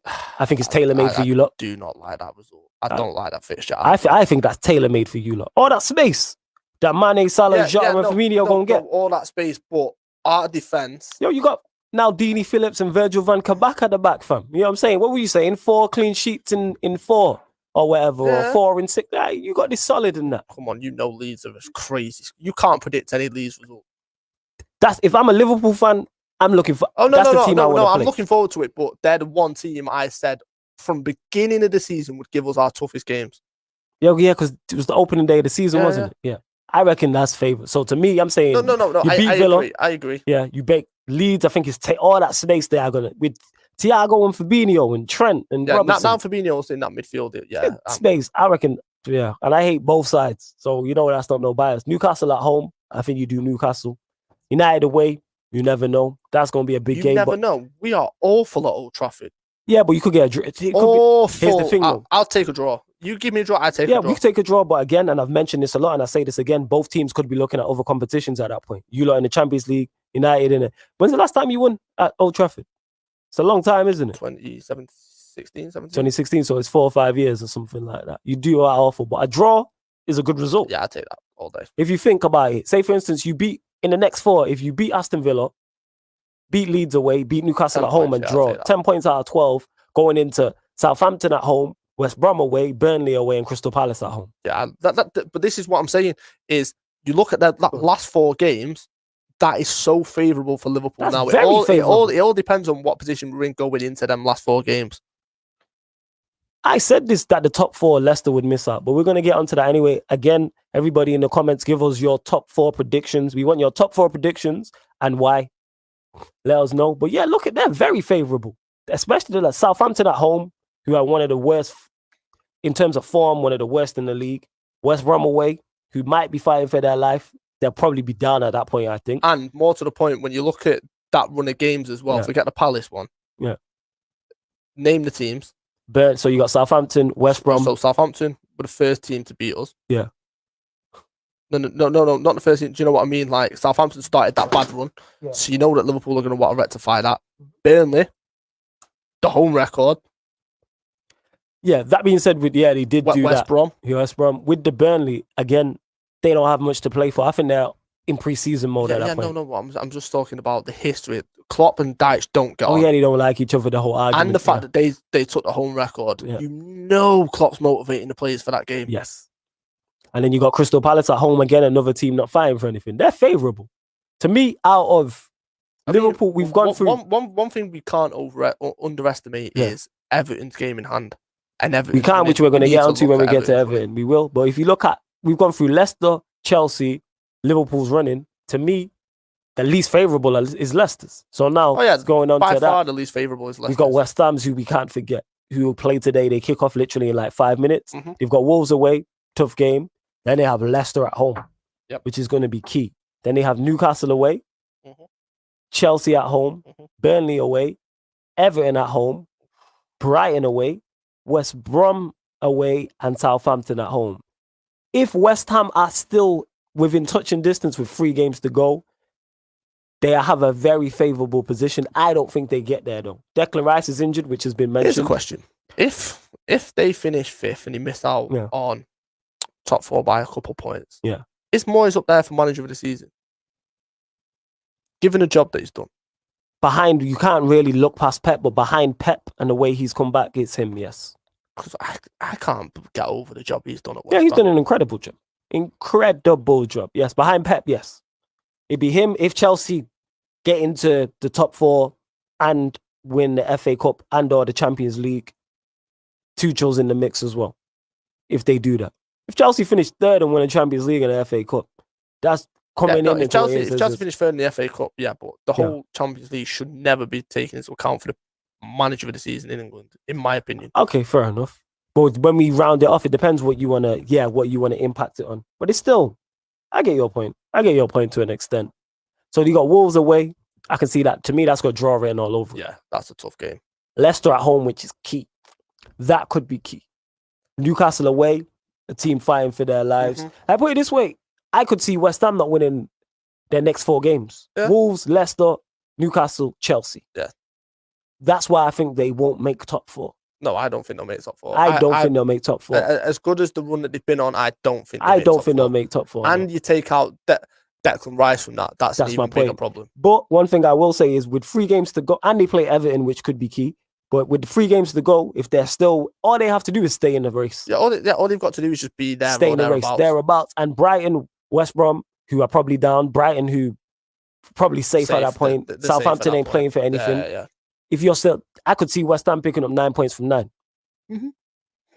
Okay, we'll go on to the next team, Everton. Yeah, that was it. Everton's fixtures. So Everton drew today against Palace. See that? Them 2 points could have made the world of difference because if they win, they go level. Yeah, exactly. And this is why they go level. And this is why I say this about Everton. Home form, man. It's my problem with Everton has always been is the lack of quality they've got squad in depth wise, and that's what's hindering him. Yeah, that's what will hinder him. I hear you. Because I'm looking here now. So they've got Brighton next. Yeah, they got Brighton next, literally kicking off now. No, not kicking off now. The next game, next week. They've got Brighton. They're away to Brighton. Then they're home to Everton, home to Spurs, away to Arsenal, home to Villa, away to West Ham, home to Sheffield United. So stop there. So after the Brighton game, they've got 2 North London clubs. Tottenham, Arsenal, which is they're both tough. Back to back. Yeah, they're tough. Rough. Yeah. Villa as well on top of that. Yes. That's tough. And then you got West Ham. Grealish is going to be back at that point. Yeah, and you got that's why I don't think they'll make it. And then you've got West Ham. Yeah, that's tough. To me, I think you can rule out Everton. I think you can rule, even though they're only 2 points off with a game in hand, I rule them out simply because of their quality, and they got City last game, who I think have wrapped up the title at that point. Yeah, but come on, it's still Manchester City we're talking about. Yeah, I hear you. How many players does he rest if they're going into a Champions League final? True, but you know Pep's going for something mad. Like, you just know he's going to want to make a point. Like, most goals scored ever in a Premier League season. Like, you know Pep's that kind of... But the Champions League final, if I remember correctly, is the following weekend. Yeah.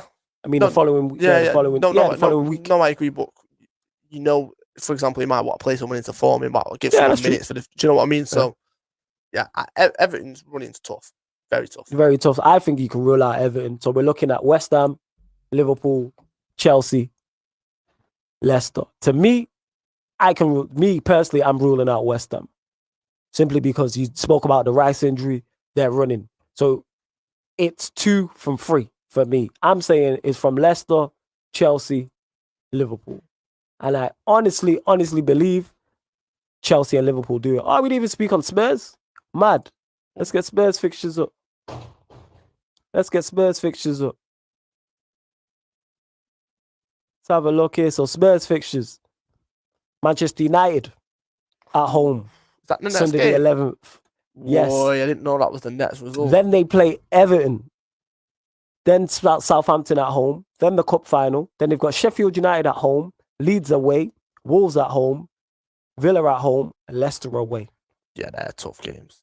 So, all right, so we'll go through this. So, Manchester United at home, definitely a tough game. Without question, that is a tough game. Especially given, and this is what I mean by context, given what happened at the previous result, Manchester United going, well, right that wrong. Do you know what I mean? That's a tough game. And Mourinho's just thrown his players under the bus. Let's not forget that, people, as well. He's literally just thrown his... Then you've got Everton away. Tough game. Even though Everton's home form is not the best. Just because it's Ancelotti. Yeah, it's a tough game. It's a tough game, definitely. Then you got Southampton at home. You'd expect them to beat. Do they have one eye on the cup final? Definitely they do. And you got Sheffield United at home. You'd expect them to win that. Yeah, you'd expect them to beat them. But then you got Leeds away, tough game. Wolves at home, got draw written all over it. Now here's a question with Wolves specifically. Yeah. Is Raul Jimenez playing again this season, or is he going to play again this season? I'm not sure. Because just seeing him on the pitch could give a big psychological boost to all them Wolves players. That's true. So that's something I don't know if any of you in the comments know. Like, I'd love to know the answer to it, because that can make a big difference. Like, do you remember when Cech got his injury and he came back, and just the impact it had on them Chelsea players? Like, it's a similar kind of thing. So yeah, I'd love to know the answer to that if any of you know. Yeah, use in the comments. Please let us know if you do know that. But I'm looking here.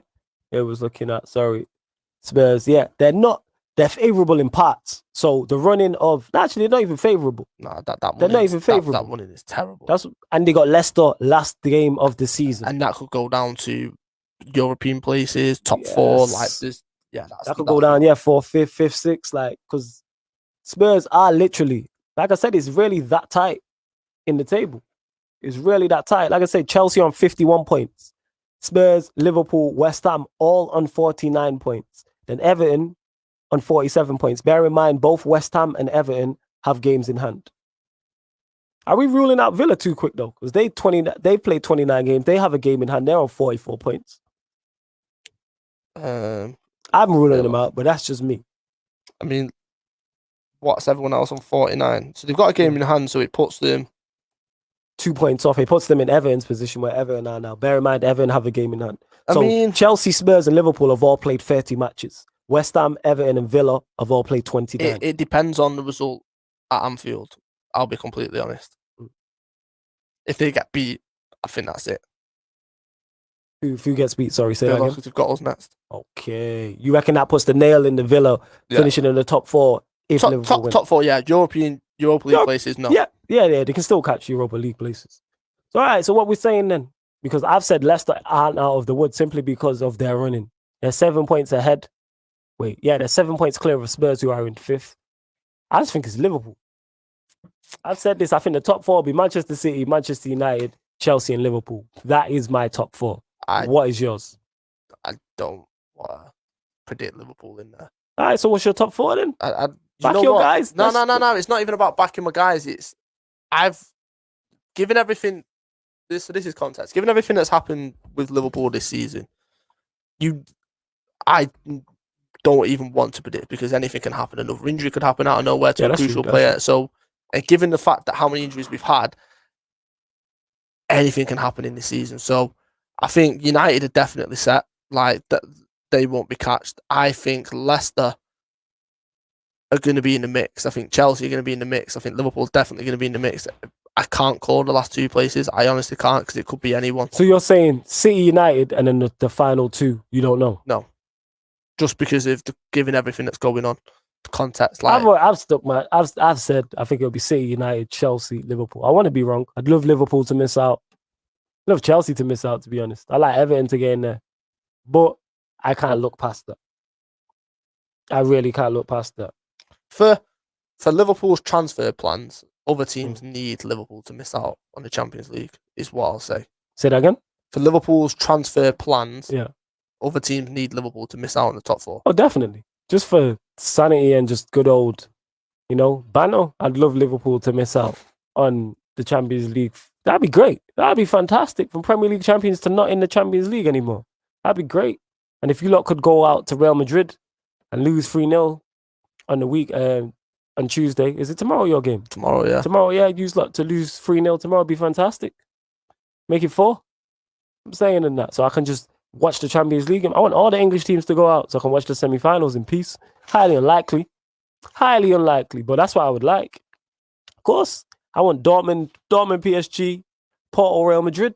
And I can just watch it without having to see an English team in the semi-final. I don't think that will happen. West Ham are 1-0 up, and have a guess who scored? Man like Lionel Jesse. Indeed. Man like Lionel Jesse. But this man isn't good enough for a Manchester United squad. No. So a win today for West Ham puts them 5th. Level on points with Chelsea. Have we ruled them out too quick? I don't think so. But that's just me. No. VAR? He runs from the halfway line. Really? Oh, look.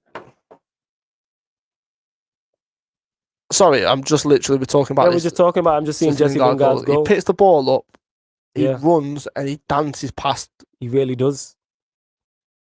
That is crazy. Okay. No, seriously now. Questions need to be asked about. Okay. All right, about yeah, let's go Manchester into it in because this situation. United won 2-1 against Brighton, so let's go because that's my whole point. You know what I'm saying? What a finish that is as well. Yeah. That is a composed finish. Questions seriously need to be asked. Is he up? I can't say he's up there for. Is he up there for surprise signing of the season? Even though he's only been there half a season, if he continues his form to the end. Well, he's in a Jota boat because Jota's missed a large chunk most of the games. Yeah, but purely impact. Hey, NM, no, you got this wrong. He said this Jesse Lingard is trying to be the second Messi. No, Messi is trying to be Jesse Lingard. Let's get that right, innit? Let's get that right. Here's the thing. Right? Okay, let's touch on it because United won 2-1 against Brighton. There's not much to talk about. Dull game, great finish by Rashford. That was pretty much it. But go on. So here's something that needs to be touched upon. So I said this on Saeed's podcast. Yeah. Is I have issues with Solskjaer in this game specifically. Go on. You look at the approach and the setup that Brighton went with. So if you get the lineup for me, and you look at how they set up, right, it caused Manchester United so many problems in this game. So many problems, which if you've got an Ancelotti in charge, you can nullify it quite simply. So let's just have a look at this for a second, right? So look at Brighton. You've got Welbeck and Mopé as a 2, yeah? Yeah. You've then got Trossard in number 10, right? You've got Pascal Gross as right wing back. You've then got Lallana and Basuma. Now, this is where I'm talking about. This is what I mentioned on Saeed's podcast as well. Is you've got Ben White, Dunk, and Veltman as the 3, yeah? Yeah, that's the 3. That's right. You can see that. Right. So, what Manchester United was struggling with specifically in this game was what was happening was the 3 at the back were playing the balls into Basuma and Lallana at ease. No real pressure on him. What you've then got is, with a player like Adam Lallana, is he's silky. He can go left, he can go right. He's both-footed. He's an exceptional footballer. He's very good with the ball at his feet. What was then happening was Trossard was then going into the pockets of space, and you were creating a diamond in terms and an overload in terms of you'd have Lallana, Gross, and Trossard on the right. Diamonds in the getting out. Do you know what I mean? They'd then move the ball over to the left-hand side, and you'd have Basuma, Trossard, and Fingy. And constantly, all I seen in the first half, when Brighton were on top, was the ball into Lallana, or the ball into Basuma into Lallana into Trossard straight away, and then he's between the lines, and they were breaking at you. And I was sat there, and I was thinking, surely Solskjaer's going to tweak something, and he's going to bring Bruno back slightly for 10 minutes, just to prevent that from happening. Yeah. Nothing. Yeah, of course. And he broke through time after time. Yep. And it's like, how many more chances are you willing to give Brighton at this point before they actually take one? Yeah. And lo and behold, Welbeck steps up. Yeah. Right? So then that happens. Then you look at the second half. Look at the penalty incident, right? Which I've said on Saeed's, I think he's got away with one. Yeah, we did get away with one. Because when you look at it from the VAR angle, it's if he doesn't touch Welbeck scores. But Welbeck scores. Yeah. For me, that's a penalty in itself. Yeah. Like just even saying that shows me that it should have been a penalty, right? Yeah. But it's cute defending from Maguire. But that whole comes from Maguire's not switched on, and he gets the run on him. Yeah. It's a mistake. But what led up to that was what I've just talked about is the overload that Brighton were creating constantly. It's how many times you have so many chances to rectify this, and he does nothing with it. Solskjaer's in-game management in this was non-existent, and he was frustrating me. Like, I just don't get it. Like, how many more warning signs do you need? This is what he does. This is what he does. It's not a shock. It wasn't a shock to anyone. But you see the point that I'm talking about there? Yeah. There's the triangle that I'm talking about. Of Lallana, Trossard, and Basuma. Yeah.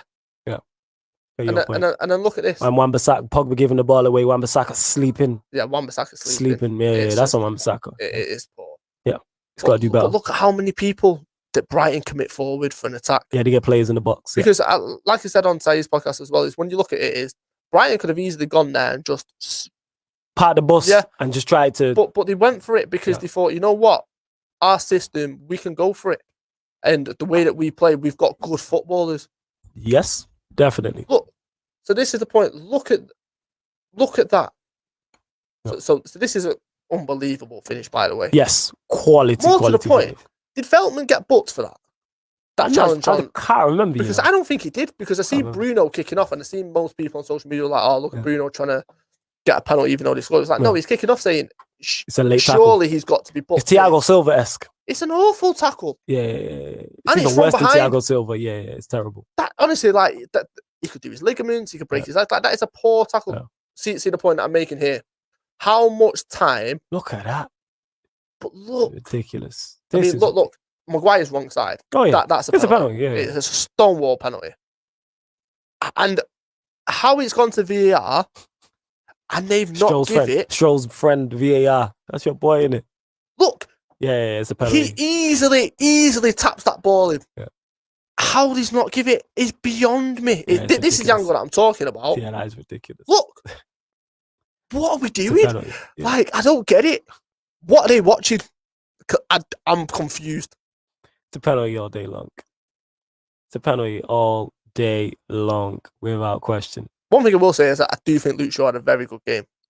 Luke Shaw played well, and again, good header for Greenwood as well. That's a tough finish. That's a difficult finish. That's not easy. Given the context, the moment that it's in, that is a very tough finish. Yeah, but my guy Welbs.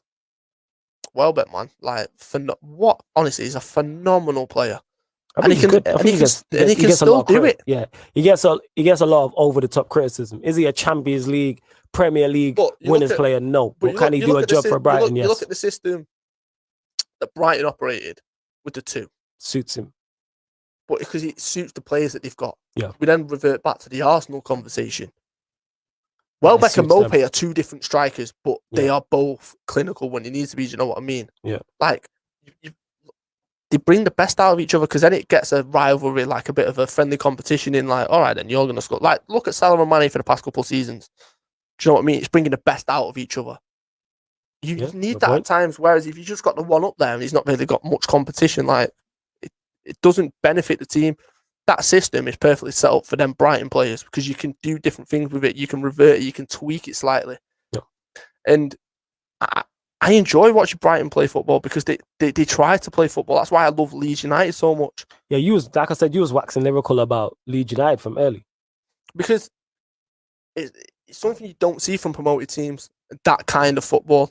And listen, I said this to many Leeds United fans this season, is Leeds United went from being one of the most hated teams ever when they were in the Premier League to everyone's second team this season, or to 90% everyone's second team this season. Everyone wants to watch Leeds United play football because it's an entertaining game. And I feel like that with Brighton, the way he's got them set up, the way the football he's got them playing is, they're a joy to watch. Like, I'd prefer to watch them over at Burnley.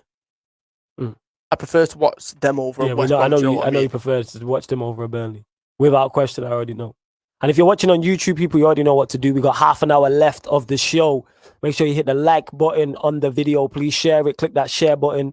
And all them apps that pop up, share it on your Twitter, your Facebook, Instagram, WhatsApp status, the groups on WhatsApp, Snapchat, wherever else. And subscribe to the Pi Radio YouTube. So, here's a question. Go on. Pogba is apparently off in the summer. This is rumours, yes. And West Ham are 2-0 up. Van de Beek. Yeah. If I'm his agent, I'm looking for a move away.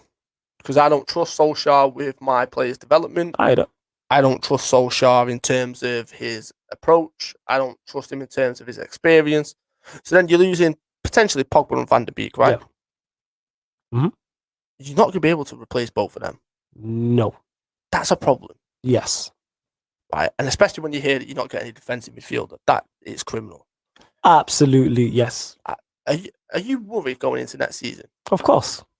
I'm worried now. to me, like, this is not new. Like, I'm worried. Even here's how bad it is and how lowly I rate this manager.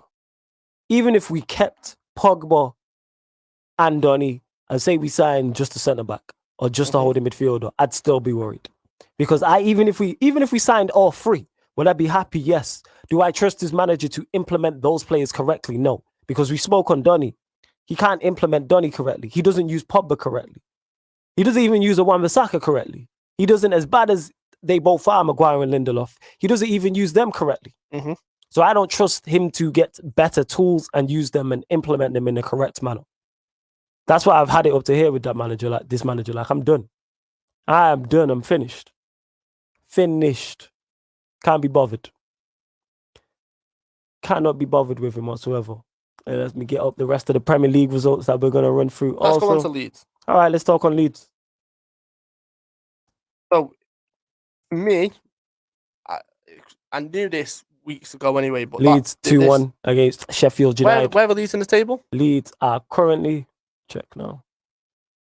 Leeds are currently 11th, level with Arsenal. Yeah, I knew that. I just like throwing it out there. Yeah, that's why I had to say just get out there. Yeah, a level with Arsenal. Now, you're not going to like this. Rival fans aren't going to like this. Go on. Leeds United this season recruited the Spanish number 9 in Rodrigo. Recruited the Spanish international Llorente. Yeah.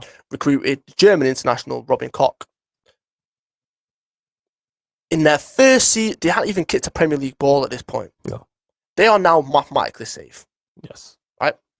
So, they've also got investment, which most people won't know, with the San Francisco 49ers, which is a dynasty American football, who are pumping money into Leeds. Okay. I hear you. Bielsa is Carlo Ancelotti in terms of they've got a little black book who they can call upon. What kind of players are they going to be able to attract? Look at the players they've got. I've not even mentioned the one, Rafinha. Yeah. £17 million. That's steal. For him. And this game, he took the mickey. He was a joke. And then you look at Harrison. They're going to be getting him, who's, for me, he's one of the most underrated players in the Premier League this season in terms of his output and what he brings to actual Leeds. Bamford, 4th or 5th top goal scorer this season. The man that no one thought would be able to do it in the Premier League. Great. He's a very good finisher. He's an unbelievable finisher. I mean, look at Rafinha here. Oh. That tackle, though. Yeah, the tackle is. Yeah, that was late. It's the way he's landed as well. That's why I said, ooh. But the landing. Leeds United are here to stay. Yeah. Just the football that they play.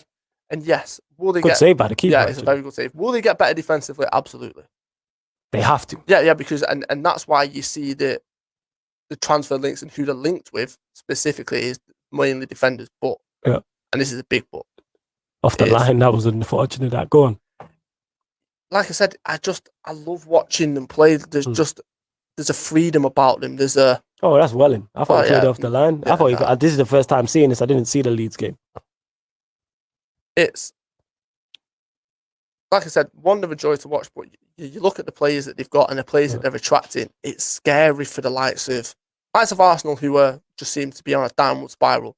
When you see someone like that, when you see a Leeds team, and I said this, they're a sleeping giant. Yeah, very well supported club. It's a one place. It's a one club town also. And look at what they've got now. Yeah, they're building something, and they've got the manager, they've got the investment, they've got the director of football, they've got the manager. Yes, the fans are going to be back next season. Yes, good luck going away to Leeds next season. Going to be tough. That atmosphere, it is a cauldron. Yes. It is intimidating. Ooh, that's unlucky. That's a great strike. It's a great strike. Tried to stick. Hit the top of the bar. But yeah, Leeds are going to create a lot. And as they get better players with the way they play as well, imagine when Bielsa is able to implement his system with better players. But look at this. And they have defense. Do you know what time this was at? Go on. 2 minutes to go. Mazza. And he's throwing bodies forward like that. It's unlucky. They just never let up. They are relentless from minute one. And I said this before they came up. They would give teams their toughest game of the season. You did say that, yeah. You did. What result do you want to go on to next? I'm just trying to think what results are left. I'm having a look here. So we can talk. Actually, we got to talk about the champions to be Leicester 0, City 2. There isn't really much to say. Like, Leicester was spirited, yes, but City did what City do. Like, there's a reason they're about to win the league. How composed Mendy's finish was. That is one, the fact that he's actually managed to play that amount of minutes considering his injury record, but the finish was exceptional. Like, that's what surprised me the most. Just City being City, and the ball from De Bruyne into Sterling before Jesus put it in the net was top notch as well. Oh yeah, City just out here just. Oh, West Ham should be 3-0 up. Who missed? Antonio, it is an unbelievable ball from Lingard, and it's a simple header, and he just misjudges the header. Look at the bench. They had Cancelo, Foden, Sterling, Gundogan, all on the same. How do you have Sterling, Gundogan, Bernardo Silva, Cancelo, and Foden all on the bench? That is and you're still putting out a quality. You're still putting out a quality side. Yeah, you're still putting out a quality side. That is mad. That is crazy. Yeah, see, like, doing what they do, just dominate. And it's not like Leicester are a bad side. This is the team third in the league. This is what they do. City this is why they're challenging on all four fronts. Oh yeah, I just wanted to say as well, I get your thoughts on this as a manager, that lying down behind the wall. Have you implemented that at your team yet? No. I'd throw the ball at someone. Like, what are we doing? Like, yeah, because when the ball jumps, it hits my man if they go low, innit? If Juventus had that, if Pirlo knew that, Juventus would still be in the Champions League. That's fine. We're not professional footballers. I do not want to see that implemented anywhere. Have you seen anyone implement it against you? No. All right, cool. Just asking. Asking. I didn't know. Absolutely not. All right. So when you got your free kick taker, tell him go low, fam. Tell him go low. When the wall jumps, tell him shoot it underneath the wall. No, because with the level that we're at with regards to the walls are flaky. Yeah, trust me, I know. I've been part of many flaky walls. I know. You know full well half the man in that wall don't want to. Yeah, I don't. I always try and turn my back and not end up in the wall, and then man will just get grabbed and put in the wall. Really dislike it. So we don't need to operate them. Man just closes my eyes. The wall will just do it for him. Yeah, grabs the crown jewels and then just hope. That was a good save that from Kasper Schmeichel. Was that Mahrez? Yeah, it was Mahrez. Oh yeah, Aguero leaving as well. We can touch on that. I'm intrigued to see where City go in terms of what striker they bring in, and because Jesus is not that guy. Nope. Jesus is definitely not that guy. Nah. There was talk of Danny Ings, who I think would be a phenomenal signing for him, but he's not the Aguero type. So, is he going to be the game winner in a Champions League semi-final? Possibly, but it's like, for example, when Henry left, when Van Nistelrooy, when Ronaldo left, when Rooney leaves. Do you know what I mean? That type of player, it's an impossible job and it's an impossible role to fill. Yeah. What finish that is. Yeah, that is quality for Mendy. What he's done in the Premier League is unbelievable. Yeah. And like I said, I want to know who they go and get. I mean, did you hear? I think it's Haaland, but that's just me. Did you see Pep's press conference? No, go on. What did he say? Manchester City haven't got money to spend on a striker. Yeah, he's just running joke.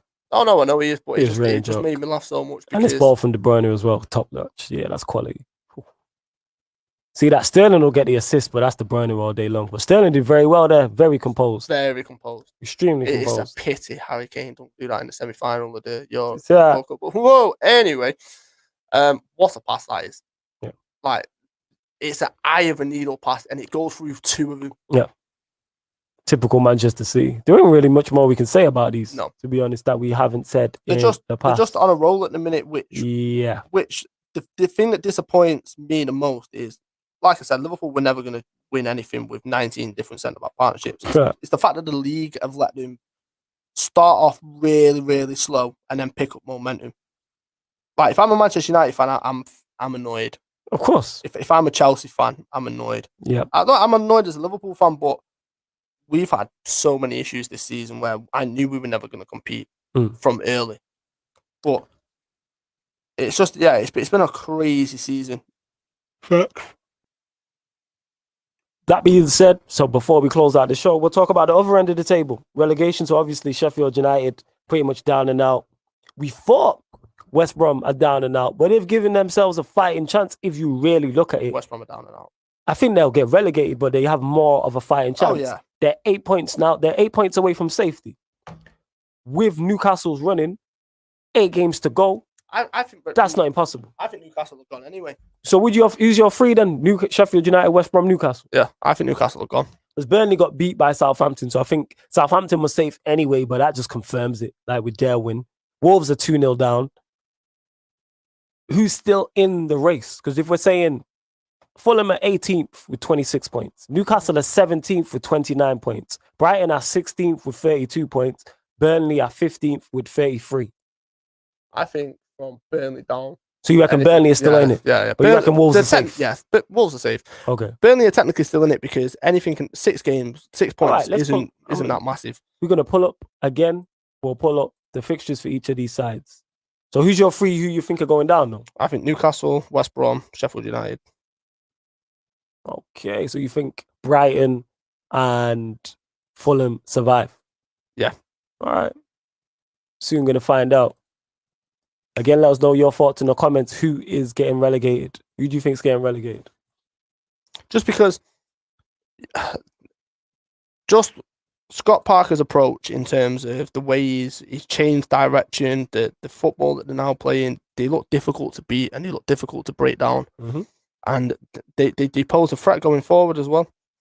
Don't get me wrong, that Aston Villa game yesterday was awful to watch.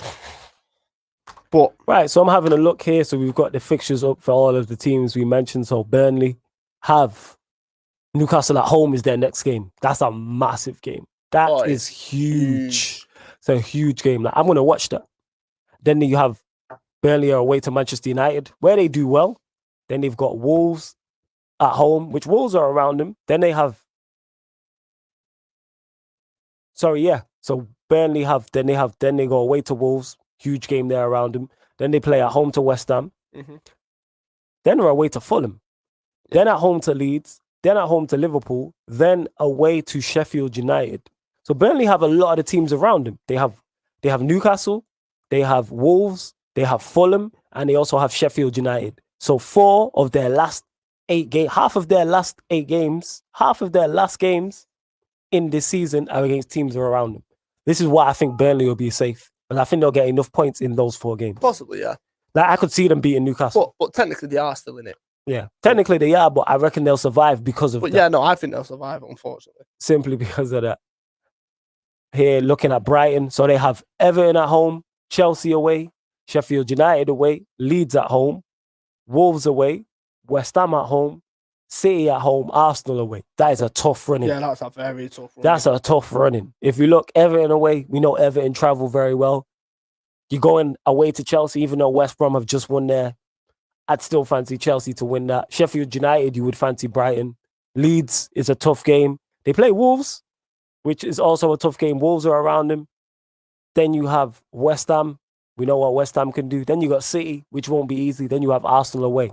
Mm-hmm. Brighton could be in trouble, you know. Yeah, Brighton could be in a lot of trouble. When you look at it, Brighton could be in trouble. Moving on to Newcastle, who we know have tough fixtures. So Burnley, we spoke on, they've got next weekend. Then they've got West Ham. They've got Liverpool. So they've got West Ham at home, Liverpool away, Arsenal at home, Leicester away, Manchester City at home. Then they have Sheffield United at home. Then they have Fulham away. If they're still in it with 2 games to go, they have a very good chance of getting out. And you know what? Do you know one thing I will say? I could see them. Go on. With teams that are playing Sheffield United, yes, they are going to get relegated, but we've seen it historically when teams are relegated, they just go on some mad run because they've got nothing to lose at that point, and they start picking up points, which is crazy. So I expect that kind of bounce to happen. Facts. Now you're spot on. Facts. I can see them not getting points. Like, if they lost to Burnley, lose to West Ham, Liverpool, Arsenal, Leicester, City, Leicester and then Manchester City, nobody's batting an eyelid. No. I called this, me and JV, and I think you said this as well, is I think Newcastle are gone, and we've said this for weeks. Yeah. JV saying Aguero going Chelsea. I think Pep might go get a false 9. Wouldn't surprise me. It's a possibility. He might go and get a false 9. But I'm looking at it here. Brighton's fixtures ain't too clever. All right, let's look at Fulham. So Fulham have Wolves at home. Wolves are going to have a big part to play, actually. Yeah, this is what I mean. Arsenal away, Chelsea away, Burnley at home, Southampton away, United away, Newcastle at home. I don't think Newcastle, Brighton, or Burnley have favourable fixtures. That Newcastle at home is a massive on the last day of the fixture. season. What a fixture that is. The last day of the season. It's like, do you remember when West Brom in 2005 did the Great Escape? Yes. Last game of the season. It's got them kind of vibes to it. You can't underestimate how big of a game that is. And obviously, we don't know how it's going to play out. Anything could happen at this point, but yeah. Nah, facts. What I would say is none of them are favourable. No. And okay, let's look at West Brom. So West Brom got Southampton at home. Okay, Leicester away will be tough. Villa away, Wolves at home, Arsenal away, Liverpool at home, West Ham at home, Leeds away. Yeah, they're awful. Even though they ain't the best, I think they're better than the others. They ain't favourable. There's a block in there, which Where's is the block? Awful. So you're saying the Leicester, Villa, Wolves, Arsenal, Liverpool? Yeah, that is awful. West Ham, yeah, that's not a good block. That Nobody really has favourable fixtures down there. No, and this is what makes it really interesting. I'm glad West Brom are getting relegated. I'm just going to throw that out there. Why are you glad West Brom are getting relegated? Because I'm sick to death of this. Oh, Sam Allardyce has never been relegated from a team. Yo, put some respect on Big Sam, man. Sam Allardyce. Goodbye. Allardyce. Try bribe your way out of this one, sunshine. Yeah, that's uncalled for. Listen, that's really uncalled for. I am Jamie Carragher with this. I will come with uncalled for digs. Uncalled for. Just no need. So, bye. Take Sean Dyche with you. Out the dinosaur door, please, and bring me managers that actually want to play football. That's so uncalled for. So, all right, who's your free? Give us your free straw. I've told you. Sheffield United, West Brom, Newcastle. Yeah, unfortunately. I think it's Sheffield United. I'm going to go on and say West Brom. I think Big Sam does the Great Escape. What? Yes. You know why? That result against Chelsea. No other manager's pulling that out. Big Sam's got something, I'm telling you. Oh, this guy. I am telling you, man. Put some rest. There's a reason, yeah? Big Sam Allardyce, Mr. I put 5 on it. Who else is going to the bridge? 19th in the league table and putting 5 past Thomas Tuchel's Chelsea, who haven't lost a game while he's been there. 5. And they were deserved winners. It could have been more. If it was 7 or 8, nobody would have batted an eyelid. And everybody ahead of them, all jokes aside, has terrible runnings. Fulham's running's not good. Newcastle's is very bad.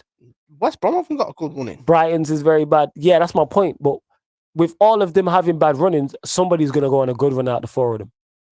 And West Brom have a game in hand on Fulham. How many points behind are they? 5. With a game in hand. So if they win that game in hand, they're 2 points off Scott Parker's Fulham. Oh, I swear, Sam Allardyce. And then, and they're 4 points off Newcastle, who do have I think it'll be Sheffield United, Fulham, Newcastle. I think West Brom do the Great Escape. That being said, I wasn't here 3 weeks ago talking about a Great Escape for Newcastle, but I'm off that. I'm off that boat. I'm off that. I've jumped off that boat. I'm on the Big Sam Allardyce. He's made me a believer with that Chelsea game. Because if they don't win that, think about it. If they don't win that game, they're on 18 points. No, my maths is terrible. They're on 18 points. They're well gone. If they lose, they're on 18 points and Fulham are on 26. We're not even mentioning if that win has rejuvenated. Tell me I'm lying. Where's the lie? Now they're within 5 points of Fulham with a game in hand. I think just 2020 and 2021 has been bad enough. Just please get rid of Sean Dyche. No, man, you don't get rid of Big Sam Allardyce. You get what I'm saying? He's like Thanos, fam. Inevitable. And with Fulham's running, let me look at Fulham's running. I know West Brom's ain't favourable, but Fulham, like I said, they lost yesterday. They got Wolves at home. Arsenal, and that's a London derby away. So they got Arsenal, Chelsea back to back. Then they have Burnley at home. Then they have Southampton. Then they have the mighty Manchester United and then Newcastle on the last day. I'm telling you, Newcastle we've already spoken. Like literally, Burnley, West Ham, Liverpool, Arsenal, Leicester City, Manchester City is horrible. Even ahead of that, Brighton, who have Everton, Chelsea, Sheffield United, Leeds United, Wolves, West Ham, Manchester City, Arsenal. Brighton's running might be worse than Newcastle's. Overall, I'm talking about. Tell me I'm lying. It's just Brighton have the worst running. Yeah, Brighton by far have the worst running. But Newcastle but Brighton have a bad by running. far have the best manager.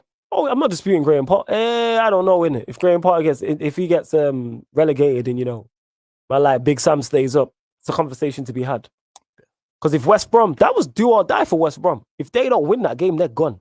Yeah, but regardless, they're gone. Nah, they definitely. So if they win their next game and they're 2 points, no, sorry. They're 2 points off Fulham. You're saying Fulham will stay up. They're well within the race. With 7 games to go. Yeah, they're well within the race, but I genuinely believe my heart of hearts West Brom are gone. You just want Big Sam out, man. I can't believe this. I'm not sure I want both of them out.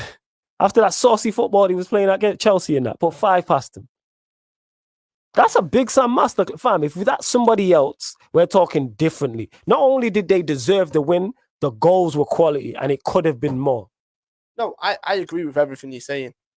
But Great escape, man. Big Sam Aladici, West Brom. No. Callum Robinson, Pereira, Joe Willock, absolutely. Gibbs, Ivanovic. You do know Joe Willock's at Newcastle. So, Joe Willock. As he just transferred Ainsley Maitland-Niles, innit? I always go. Mix them two up. Ainsley Maitland-Niles, I know they're both from Arsenal. That's what it is. Were you the referee that did the Arsenal-Chelsea game where you sent Gibbs off, by the way? Is that what we're doing? Was it you? That's what I'm saying, innit? That's my free. I think it'll be Sheffield United, Fulham, Newcastle. West Brom, Gators, great escape. See? JV saying, Big Sam, legendary, beat Tuchel 5-2. Big Sam Alam over Deitch. Definitely. Sean Deitch is Big Sam, Big Sam's one of his idols. Big Sam is Sean Deitch before Sean Deitch. Sheffield United, Fulham, Newcastle. See, JV agrees with me. He reckons West Brom's going to do it. See? Says Big Sam stays up and gets some old pros, Bolton style, man, will see trust. And them saying Manchester United Burnley could be 10th last year. Rodriguez ruined United. Yeah, we don't do well at home to them. But it is what it is. Like I say, mid-table. Wolves are going to have a lot. Are we saying Wolves are out of it? Yeah, Wolves are out of it. Do not even try and bring Wolves into this. Wolves are well out of it. They're only 2 points ahead of Burnley. Right. They're losing 2-0. They're losing 3-0. I also believe that they are safe. All right, let's look at their fixtures. So they got Fulham away, Sheffield United at home, Burnley at home, West Brom away. Right, that next 4 games against teams all around them. That's crazy. Yeah, they should be safe. That's what I'm saying. Then they got Brighton after that. Exactly. That is mad. But then their last 3 games are Spurs, Everton, United. If they don't come out of them 5 games, they're in trouble. That being said, I don't think they'll be relegated. But they'll have a big say on who is. But their form's not been the best, to be honest. It is what it is. But I reckon Big Sam stays up. But Stroll, yeah, you didn't even give us your top 4, did you? No, I'll give you the top 2. Oh, you give us the top 2? Okay. And before we cut out, obviously, it's Champions League this week. Oh, one thing I do want to absolutely shout out before I do. Shout out to Valencia, by the way. Come. Because this is what I want to see more of in football, is if you see... So I don't know if you've seen the incident, but the other opposition player racially abused the Valencia player, and then all of Valencia walked off the pitch. I need more of that energy. Facts. More of that energy, please. And you know what I loved as well, on a similar topic? So obviously Glenn Kamara was racially abused playing for Rangers. Scott Brown, Celtic captain. The rivalry between Celtic and Rangers is beyond political. It's crazy. To see him walk by himself as the captain of Celtic into Rangers half whilst they're training, just to go and put his arm around Kamara to say, look, we're with you. I love that kind of... I need to see more of this. Yep. So shout out to Valencia for walking off the pitch. I cannot stress that enough. That is needed. That is... PSG did the exact same thing. Good. See you later. Do you know what I mean? Istanbul, the exact same thing. Off you go. There's no room for that in football whatsoever. I don't want to see anything like that. So shout out to you. But Champions League is tomorrow. Yeah, touch on that. Give us a run through your fixtures, your winners quick of each tie. Liverpool. Okay. And who else is playing tomorrow? City Dortmund. Is it? Let me check. I think it might be. I think it is City Dortmund. It is. Yeah, it is City Dortmund. I've got draw. Liverpool win, City draw. 1-1. Okay. Who do you think goes through the title? City. So you got City, Liverpool. So you got City knocking out Dortmund, Liverpool knocking out Madrid, Porto, Chelsea. I think that's going to be closer than what people think. I think Chelsea might just edge it. So you reckon Chelsea and the other tie, PSG, Bayern? Bayern. Okay, you say Bayern even without Lewandowski. Yeah, because it's Bayern Munich. Like you can put Muller up there and it'll be. All right, fair enough. Love to everybody who has locked in. Much appreciated. It's been myself and Stro from a Fair Dive View on Pi Radio discussing all the Premier League results from the weekend. We'll be back next Monday, 7 p.m.